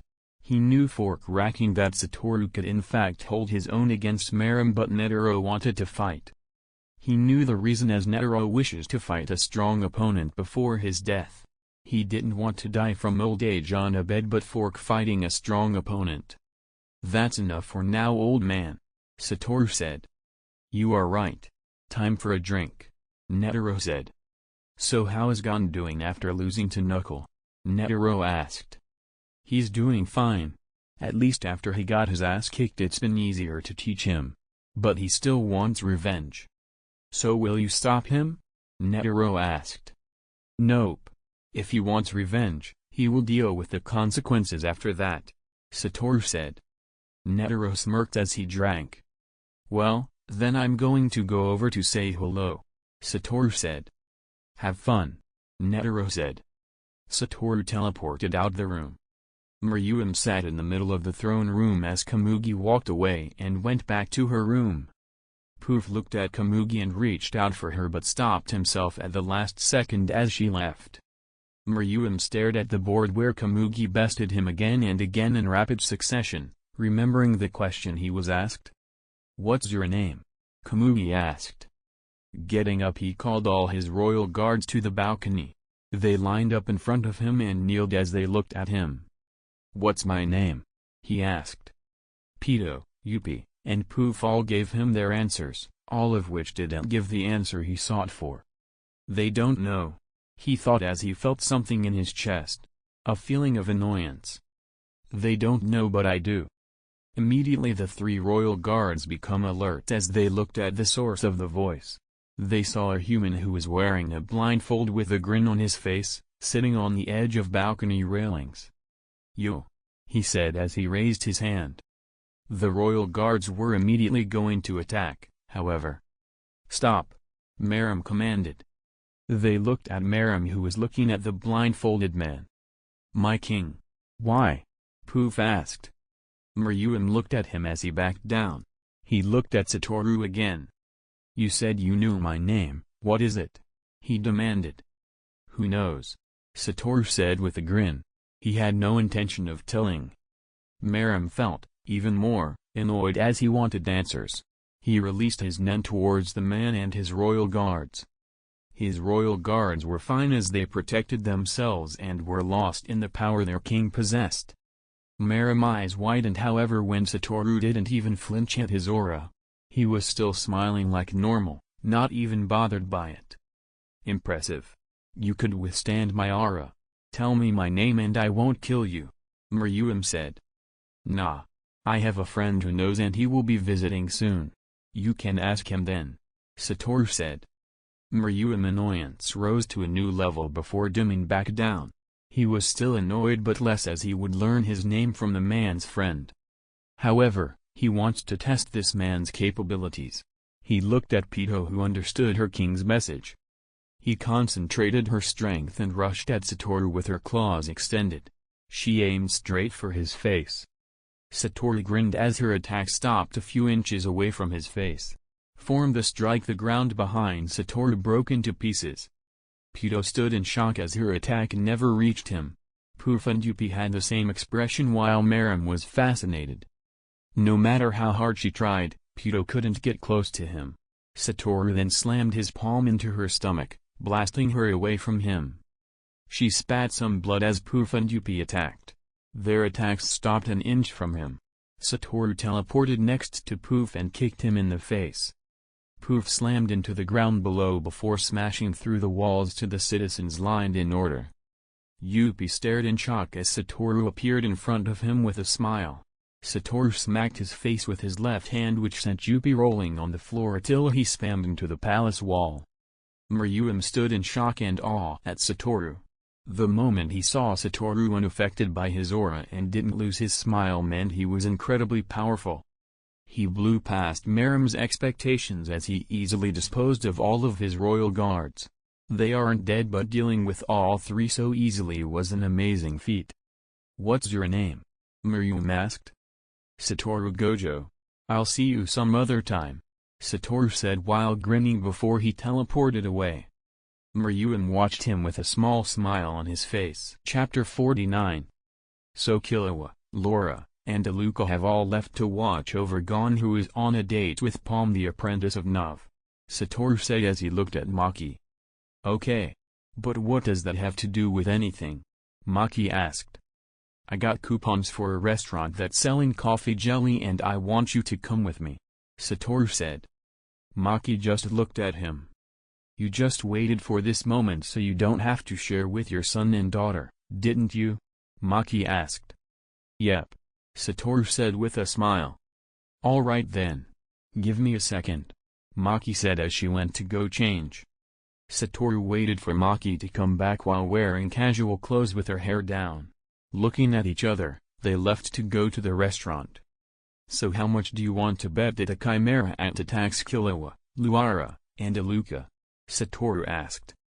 Maki glanced at him as they walked together. That wouldn't be a bet. After all, it's guaranteed, Maki said with a small smile. So true, Satoru said while chuckling. Entering the restaurant, Satoru gave the coupons and bought the coffee jelly. They enjoyed the food as Satoru brought up the most random things while Maki just answered softly, smiling. He kept making conversations with her which lead to moments like this. It was normal for her now. Apparently Gon had a big finish for the date. Want to go watch? Satoru asked. Sure, Maki said with a smile. After finishing the coffee jelly, which was one of Satoru's favorites now, both of them went to Gon's location as the date ended. Arriving, they watched the fireflies appear into the air flying across the sky. They smiled at the beautiful sight. They left after watching for a while and walked back. A comfortable silence fell on top of them as they walked through the forest toward the city. As they were walking, Maki held Satoru's hand as they walked. Oi, what's this? Satoru asked while smiling. Maki just looked at him and smiled softly. Wipe that grin off your face or I'll let go, Maki said. Satoru just kept grinning as he held her hand tighter. Sorry, but you started this, take responsibility, Satoru joked. Okay then, Maki said as she kept holding his hand before reaching up and kissing his cheek. Satoru frowns. He isn't dense to know what happened, but he never did this with any girl before as he was always busy. Besides, he never cared for any of them to actually date them. Ara. Would you look at that? I just needed to give you a small kiss on the cheek to make you shut up, Maki said as she giggled. Satoru snapped out of it and gave her a ticked-off face. He then turned his head away and pouted. Maki just smiled softly as she gripped his hand. Satoru looked at her again as she looked at him. He smiled as they walked through the streets with the comfortable silence again while listening to the sounds that occurred. A few meters away from them, 3 kids were watching from their spot while having smiled on their faces. Finally, Killua said while smiling. We should totally tease them, Laura said. Let's hurry back so we can make it a surprise, Aluka said. Good idea, Killua said. Knuckles' Nen's ability stopped working as it disappeared. Immediately after, Gon's Nen activated as he used 10. Satoru, Killua, Laura, Netero, Morel, Nov, Knuckle, and Shoot watched as Gon used his Nen. Morel stepped up as he walked in form of Gon. Gon. I still don't think you should be allowed on this mission. Show me that you qualify, Morel said as he took off his shirt and got ready. Gon looked at him and nodded. He got into a familiar stance. The wind rushed all around them as Gon gathered his Nen into his fist. The energy became stronger as it affected the area. Gon recited his phase as each word after the last became colder and colder. His face twisted into a dark one as he remembered Kite's body. Just before he released his technique, he added more Nen and concentrated it even more. The pressure exerted from the technique broke the walls around them. Morel looked at Gon with a shocked look on his face at the power Gon is using. He gathered his Nen to block the attack. However, it was unnecessary as Killua walked up to him and placed this hand on Gon's shoulder. Calm down. He isn't your target, Killua said. Gon stopped his technique as he reverted to his previous happy expression. Sorry, Morel. I was really going to kill you there.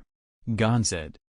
Knuckle cheered at Gon's power and how he progressed so much in so little time. Satoru, Netero, Killua, and Laura just watched as they knew Gon had never stopped following the path of revenge. Chapter 50. Satoru and Netero meet up with Zeno on a cliff that overlooked the palace. Zeno of course kept his emotions in check as to not fall for Satoru taunting him and Netero laughing.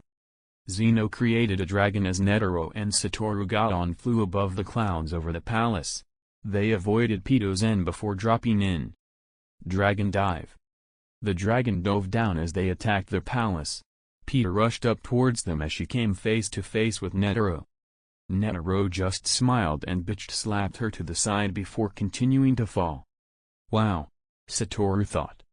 On the ground, the other team rushed into the palace.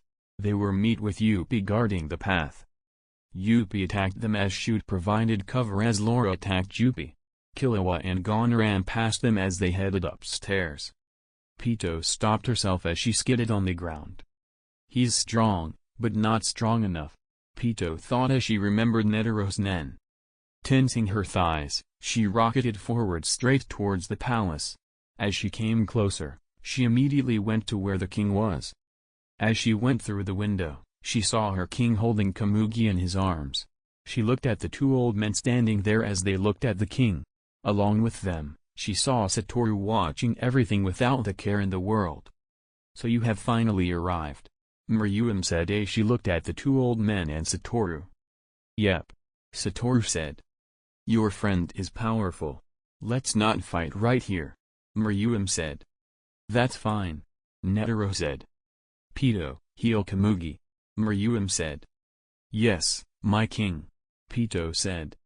Pito walked over to Komugi and started to use her nen ability to heal Komugi. Miriam on the other hand walked past Netero and Zeno without a care in the world. Netero and Zeno widened their eyes before understanding the results and accepting them. They followed Miriam outside as Satoru followed them. He wanted a front row seat for the fight between Netero and Miriam. Netero looked over to his left and saw Killua and Gon. He pointed behind him as he kept walking. Zeno looked over at Killua who stared back at his grandfather. Zeno widened his eyes as it was filled with pride. At least something good came out of him, Zeno thought. Miriam stopped as Zeno gathered his nen and created a dragon. Miriam, Netero, and Satoru got on the dragon as it flew off. As the dragon flew off, Gon and Killua landed on the other end. They both walked towards Pito. You have gotten stronger, Zeno said. Yeah. By the way, I'll stab Illumi for putting that needle in my head, Killua said. Zeno smirked as he then disappeared. Killua just kept walking without looking back. The dragon soon reached the place where the fight would occur. He dissolved into particles as Netero and Miriam dropped to the ground. Landing, they looked at each other while Satoru had a box of popcorn. Caramel flavor, of course. Miriam got into a stance as he released his nen. Netero looked at him and released his nen as well. It seems I won't have to ask you to fight, Netero said. Indeed. Satoru told me that you knew my name. I will force you to tell me, Miriam said. If you can defeat, I'll tell you, Netero said. Miriam rushed at Netero with his arm outstretched to rip off Netero's limbs. Netero dodges his attack as he appeared in the air. He corrected his position in the air as he clasped his hand to the "Do make a prayer."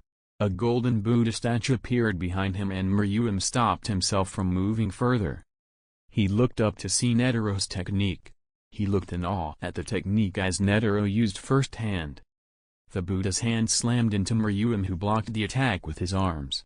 The ground broke apart as Miriam fell through the floor and slammed into the ground below.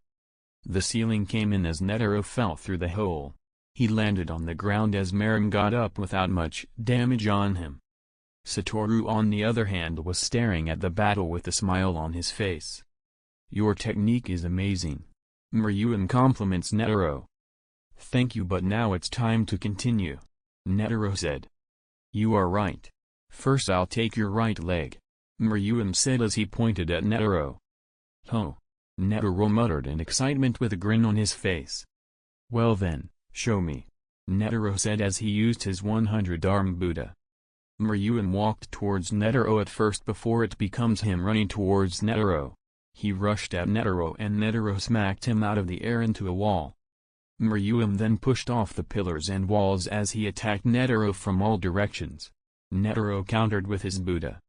The fight went on for a while with both of them losing themselves in the fight. Soon enough Meruem had fulfilled his claim. He ripped off Netero's right leg. As they fell to the floor, Meruem threw the leg away to the side. "So what's my name?" Meruem asked. Netero looked at him calmly. "Don't get too cocky now," Netero said as he slapped his right leg. He constricted as it stopped the blood flow. "I can still pray," Netero said. "Then I'll have to remove an arm next." The next wave of attacks happened as Meruem attacked Netero ferociously. Netero countered as Meruem kept coming closer. Soon enough Meruem ripped off Netero's left arm. Netero fell to the floor as more blood came out of his wounds. Meruem looked at Netero again as he walked closer to Netero. "What's my name?" Netero chuckled as he looked at Meruem. "Did you really think that I couldn't pray from in hand?" Netero asked as he used Zero Hand. His Buddha appeared behind Meruem. Meruem looked at the Buddha as it closed its hands around him. It then opened its mouth and fired a beam straight at Meruem.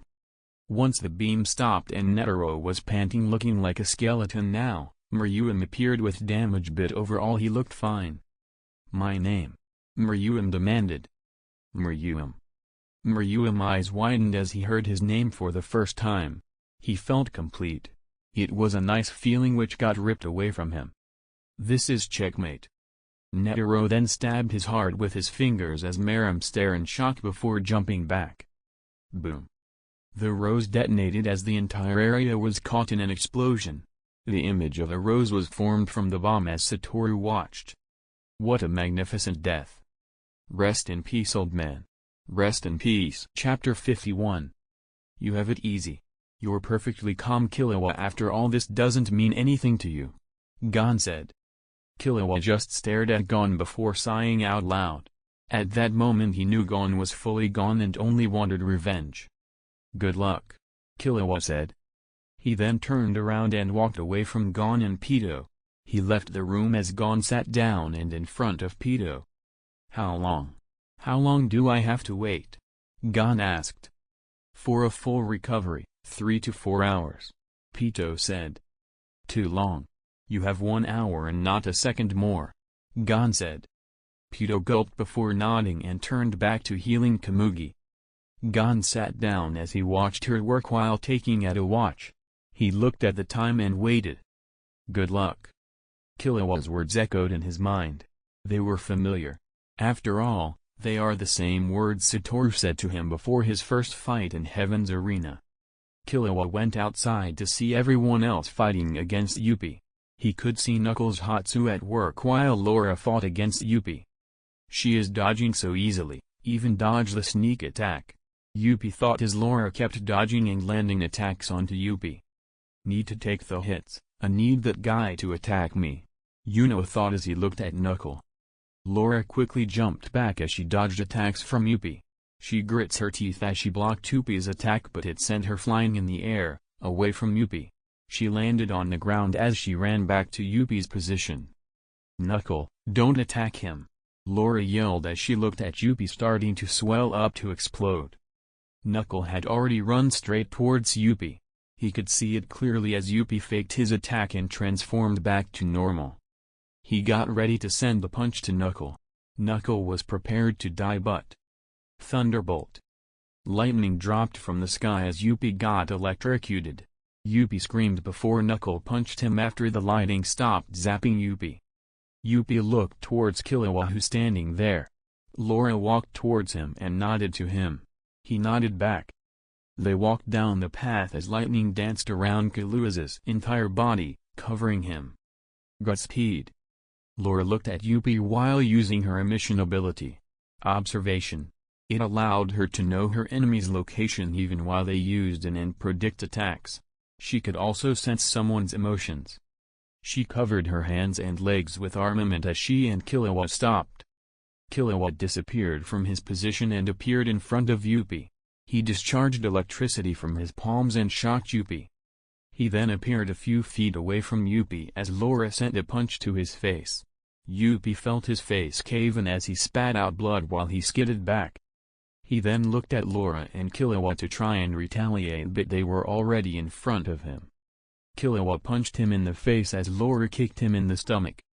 They tag-teamed him as they took turns punching and kicking him, doing massive amounts of damage.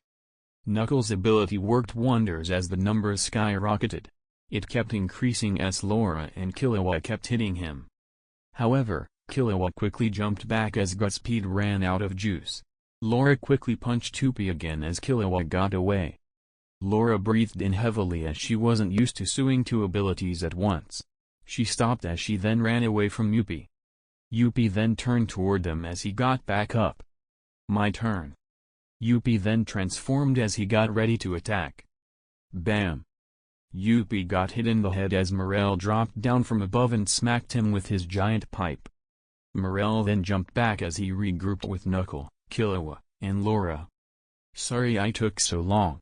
Had to deal with an idiot, Morel said. No prob. It makes sense. With idiots, you need to take your time, Killua said. Another person. Doesn't matter. Yuppie jumped out of the pit and landed behind them. They looked at Yuppie as they got ready to attack. Morel quickly used his smoke to create clones which transformed into Killua, Laura, and Knuckle.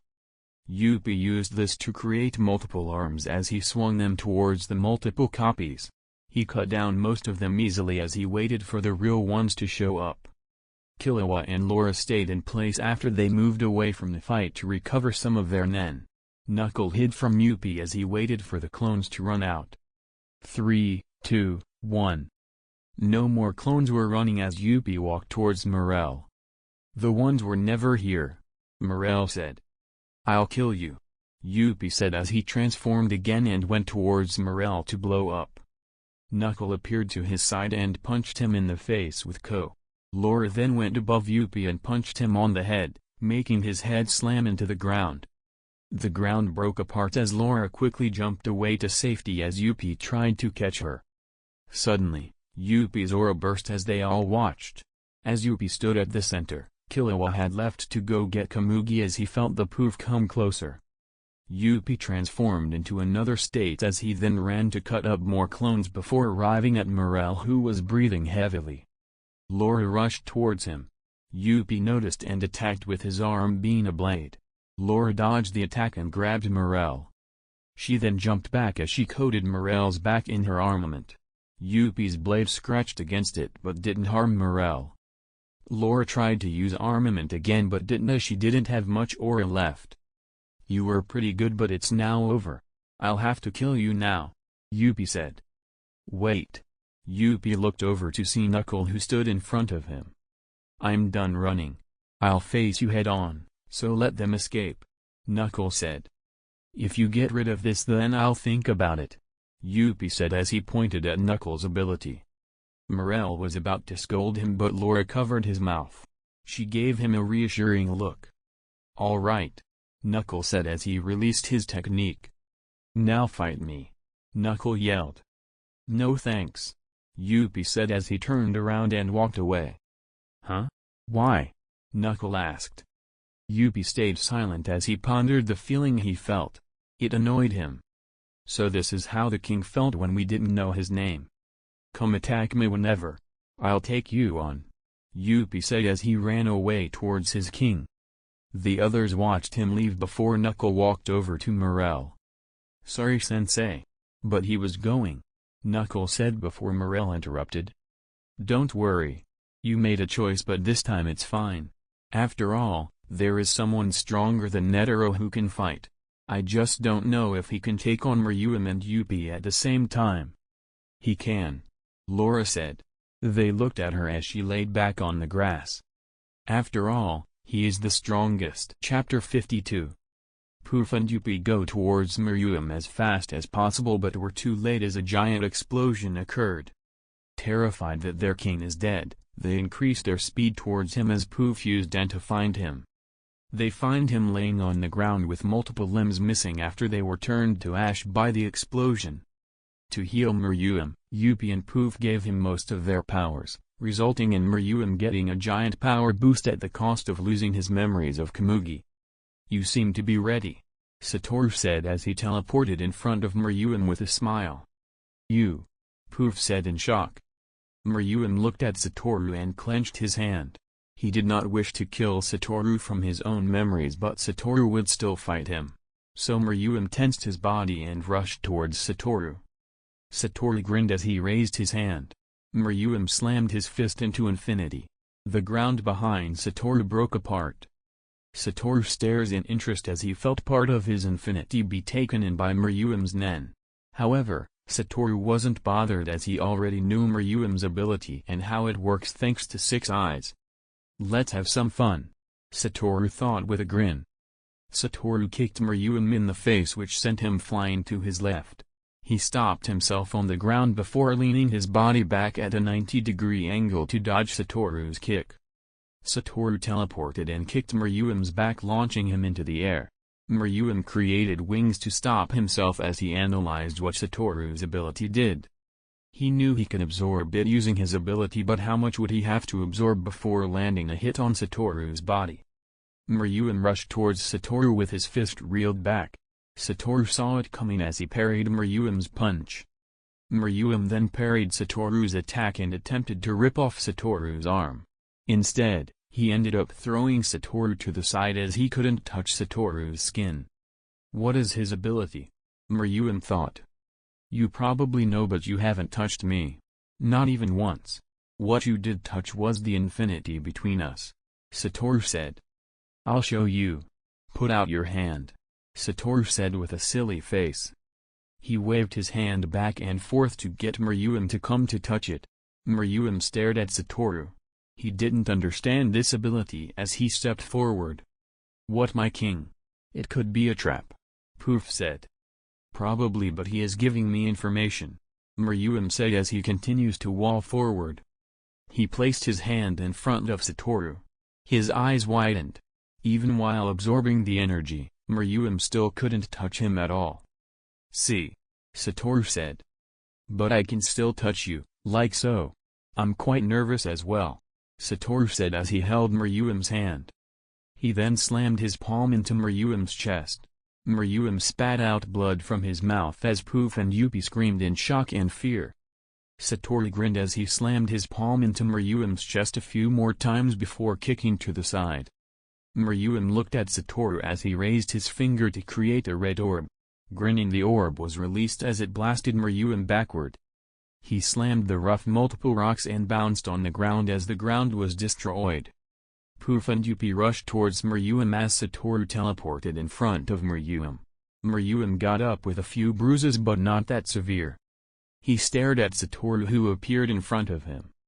"Well, since you're at your strongest, I'll be at my strongest," Satoru said as he removed this blindfold. Meruem stared at the beautiful blue eyes that seemed like clouds. However, he felt exposed, as everything that made him him was all known to Satoru. "Let's start the fight," Satoru said. Meruem felt pain on his chin as he stared up at the sky, feeling weightless. Satoru kicked him high into the air before teleporting in front of him. Grinning, he slammed his fists into Meruem to the ground. Meruem slammed into the ground before flying straight back up with wings on his back. Satoru dodged Meruem's attacks as Meruem tried to hit Satoru, who kept dodging. Satoru then teleported in front of Meruem with a red orb on his finger. Meruem activated his ability to absorb the attack, but it wasn't enough as he was blasted back. He did take less damage, but Satoru then used blue to rip off Meruem's arm. Meruem didn't scream but looked at his arm and back at Satoru, trying to find a way to defeat him, but was coming with nothing at the moment. He felt trapped in a spider web where all his moves were leading down a path. Satoru kept attacking him as Meruem did his best to counter. But he just kept going down the path toward the same end goal. He could see it: his death. As he kept getting closer and closer as Satoru fought him, the feeling of something missing was growing inside him. He didn't know what it was, until a few seconds before death. Satoru used Hollow Purple and aimed it towards Meruem, who watched it come towards him. He tried to absorb the energy, but it was too much. Just before it killed him, he remembered. The feeling of restlessness from not knowing stopped but was replaced with sadness as Meruem knew he couldn't be together with the person who loved most. Kamugi. A single tear fell from his eyes as he died. There was no trace of him left as Satoru looked at the damage. Poof and Yuppie were shocked as they felt their hearts crumbled into pieces from their failure.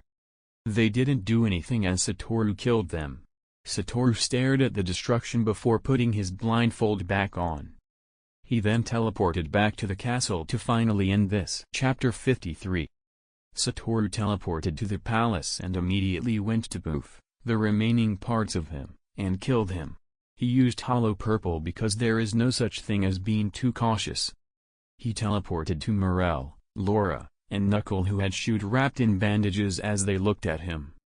"So he's dead?" Morel asked. "Yes," Satoru said as he walked over to Shoot and used reverse healing technique to heal Shoot of all his injuries. They felt emotions just before their deaths. Laura muttered as she remembered Yuppie's words. They were children and were born with a purpose drilled into their heads in which a small period of time changed them mentally. The other ants all had memories of their previous lives, Satoru said as he remembered the ants that had remembered who they were before. Morel sat in contemplation as this was finally over. Netero was dead, meaning a new chairman would be elected. He shook his head. For now, he fell on his back and got sleep. Killua had soon returned with Gon on his back as Satoru noticed them. Killua was worried for Gon, but not as much since Gon could be healed by Nanaka. As they went back to the hotel room where Luca placed Gon on the bed, Killua asked Nanaka to heal Gon. The process worked as all of Gon's injuries healed. However, Satoru used Six Eyes to know that Gon could no longer use Nen. Satoru had spent time with Maki before she left to go back to the troop, while Satoru, Gon, who had woken up, Killua, Laura, and Aluka went to the election that was taking place for the new chairman. As they arrived, Satoru was stopped by people in black suits. "Satoru Gojo, we have orders to have you follow us. This won't take long," he said. "Okay. I'll be back in a bit. Go vote," Satoru said. "Okay." Gon and Aluka said as Killua and Laura lead them to the elevator to choose someone. Satoru was lead the backstage of the election where he was meet with the candidates. "This is the final candidate, Satoru Gojo. I forfeit. I'm a leave now," Satoru said as he turned around to walk away. "You can't, sir," the black suit guy said as he handed Satoru a note. The candidates stayed silent as they watched this unfold. Some were relaxed while watching to get amusement out of it, while others were preparing speeches. Satoru then read the note out loud. "Dear Satoru, if you have this letter, I'm dead and in heaven. Anyway, in this letter I'm making you a member for the position of chairman in the election. You can't forfeit. The only way to not become chairman is to lose fairly. If you win, congratulations, you can follow in my footsteps. The paperwork is divine. Sincerely, the badass old man." Satoru looked at the letter before using purple to erase the letter from existence. "Guess the old man decided to have one more troll before death," Jing said. "Appears so. So what are your names?" Satoru asked. "Jing.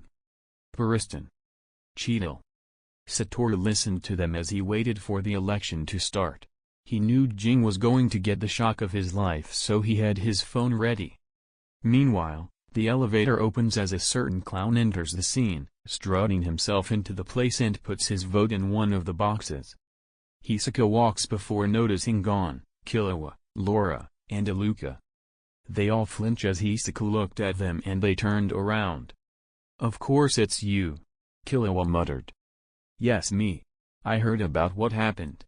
You should have grown so much by now. Fighting you would be quite fun," Hisoka said.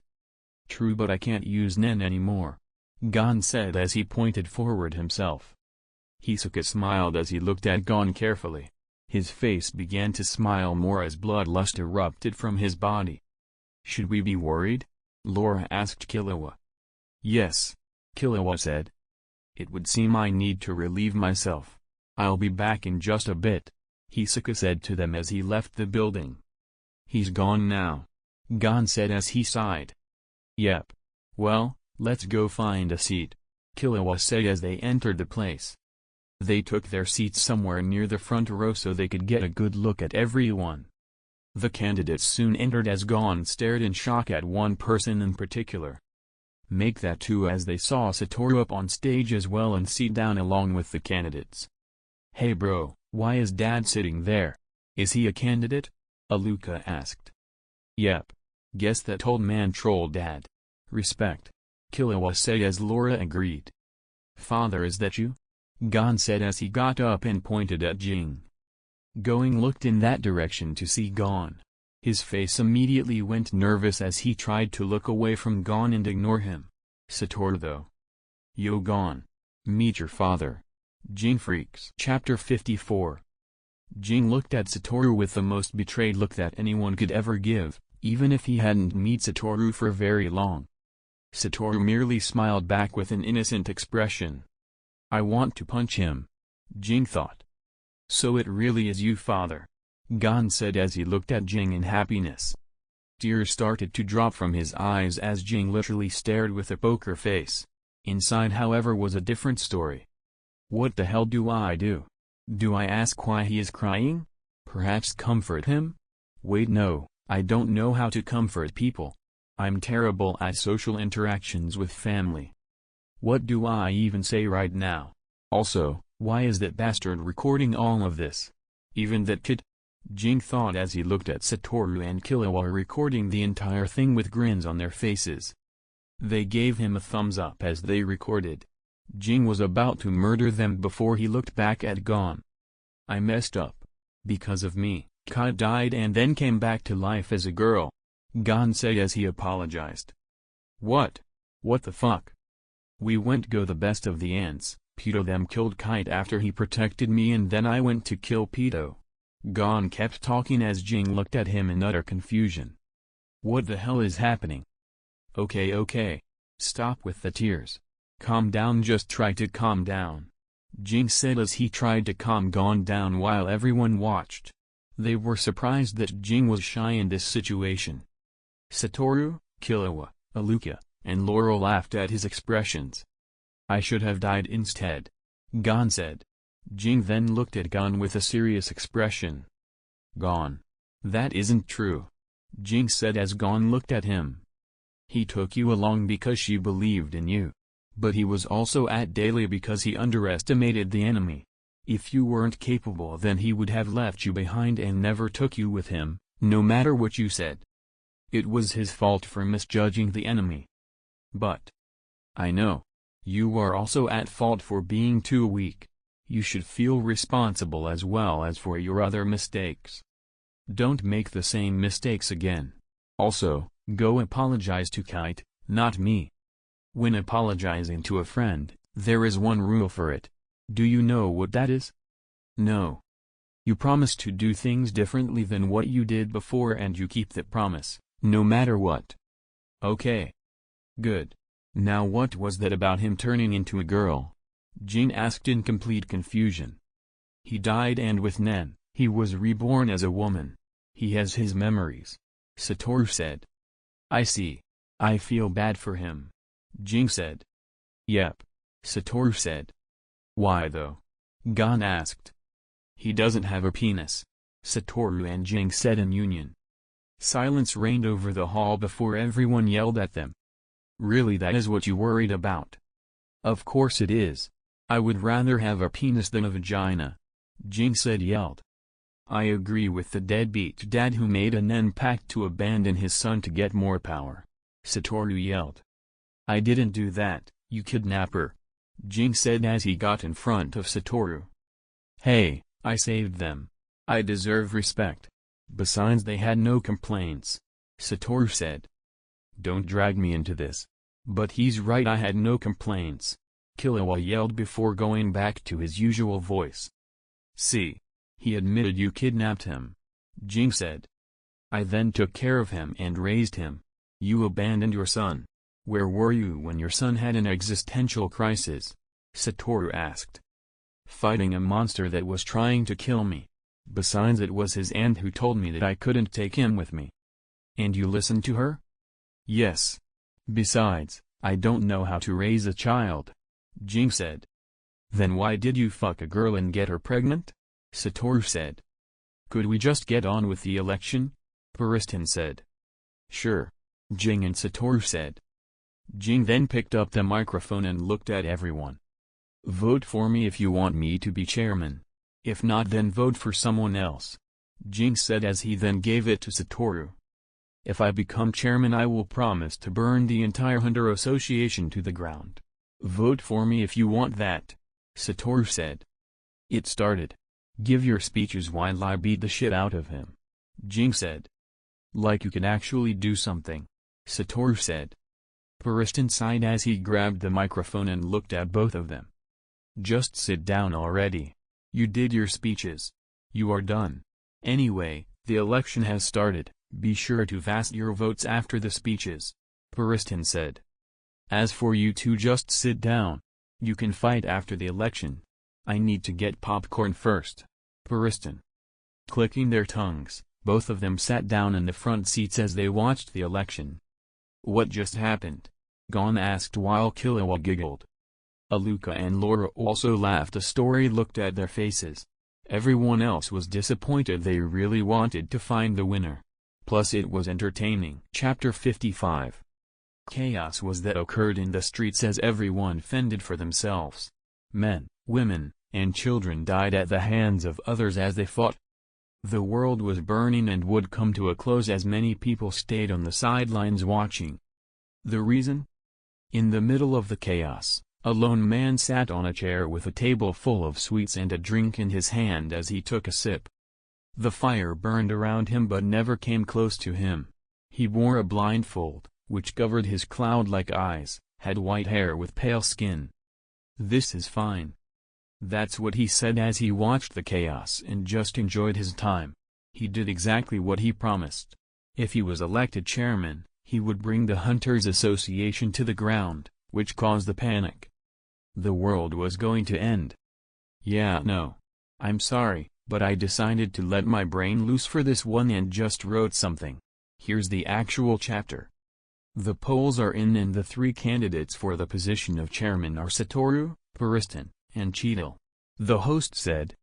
All three of them sat in front of the audience. Satoru just watched with his mouth covered by his jacket. How did this happen? Satoru thought as he watched the other two make speeches. Next up is Satoru. Satoru walked up to the mic and looked at the crowd. Why am I up here? It's like you want me to destroy the entire Hunters Association, Satoru said. We know you won't do that, someone said. Yeah, true. I won't. I'll use my power to make all your lives just as miserable, Satoru said. That's quite petty of you. Everyone here placed their trust in you. You have to do your job properly, Jing said with a serious look, but everyone could see that he was enjoying this. You're right. I should. This is why when I become chairman, you will be vice chairman, Satoru said. 1. I politely decline, Jing said. Ha ha ha. Sorry, but you can't get out of this. What about everyone here? Do you agree with me? Satoru asked. Yes. Everyone cheered in agreement. See, Satoru said as he looked at Jing. Everyone agrees that you should be vice president. Meaning you have a duty to do your job properly. Don't tell me that you'll go back on your words. So true, Jing said as he got up and walked to Satoru. Satoru walked to Jing and raised his hand. Jing and Satoru shook hands with a smile on their faces. It will be a pleasure to work with you, Satoru said while a smile. That goes both ways. It will be a pleasure to work with you as well, Jing said. They both chuckled as they gripped each other's hand tighter to crush it. The atmosphere was tense as everyone watched with bated breath. Okay, this has gone out of hand. Who should stop them? Cheadle muttered. She looked at the two and thought about who could stop them. Perhaps their sons. Hey, she said before stopping as she looked at Satoru's and Jing's sons. Bets. Bets. Place your bets here. 2-1 for Satoru. Killua said with a smile as he walked up the aisles. Gon and Laura had snacks in their hands as they walked around distributing them.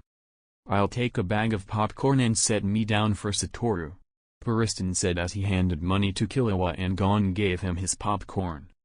Chido slapped her forehead as she looked at the two in question. Jing, please remove your hand, Satoru said. No. You are the president. You remove it first, Jing said. Ha. It seems I need to add a basic hierarchy lesson for you. The vice president is below the president, so he should remove his hand first. No. The person in the first place should remove their hand first. Besides, you were the one who raised your hand first for the handshake, Jing said. Screw it, Chido thought. Give me some popcorn, a soda and set me up for Satoru, Chido said. Got it, Killua said. Sorry, but I had to. I just find this funny for some reason. The election soon ended with the new chairman being Pariston, who had a much more enjoyable time by watching Satoru and Jing annoy the fuck out of each other. Jing had asked Gon after the election to meet him at the top of the world tree after he apologized to Kite. As Jing left, he gave Satoru the middle finger while Satoru retaliated. Arriving at the world tree, all of them stopped by the gate with Gon looking at it along with Satoru, Killua, Laura, and Iluka. Well, I guess this is it, Gon said with a smile. Stop acting like it's the end of the world. We will meet each other again, Killua said. Yep, Iluka said happily. Yeah, I know. But it's still sad though, Gon said. Yeah, I know the feeling, Laura said. Satoru chuckled as he watched them. So where are you guys going? Gon asked. Me, Iluka, and Laura will explore the world together, Killua said. I'll head over to the Dark Continent soon. It'll be fun, Satoru said with a grin. Dark Continent? Gon asked. You will know in a bit, Satoru said. After talking for a bit more, they then left as they walked in different directions. See you later. That's what they said before leaving. After all, this wasn't a permanent goodbye. They were going to meet each other again. And that's a wrap on this HxH fanfic, HxH, Infinity.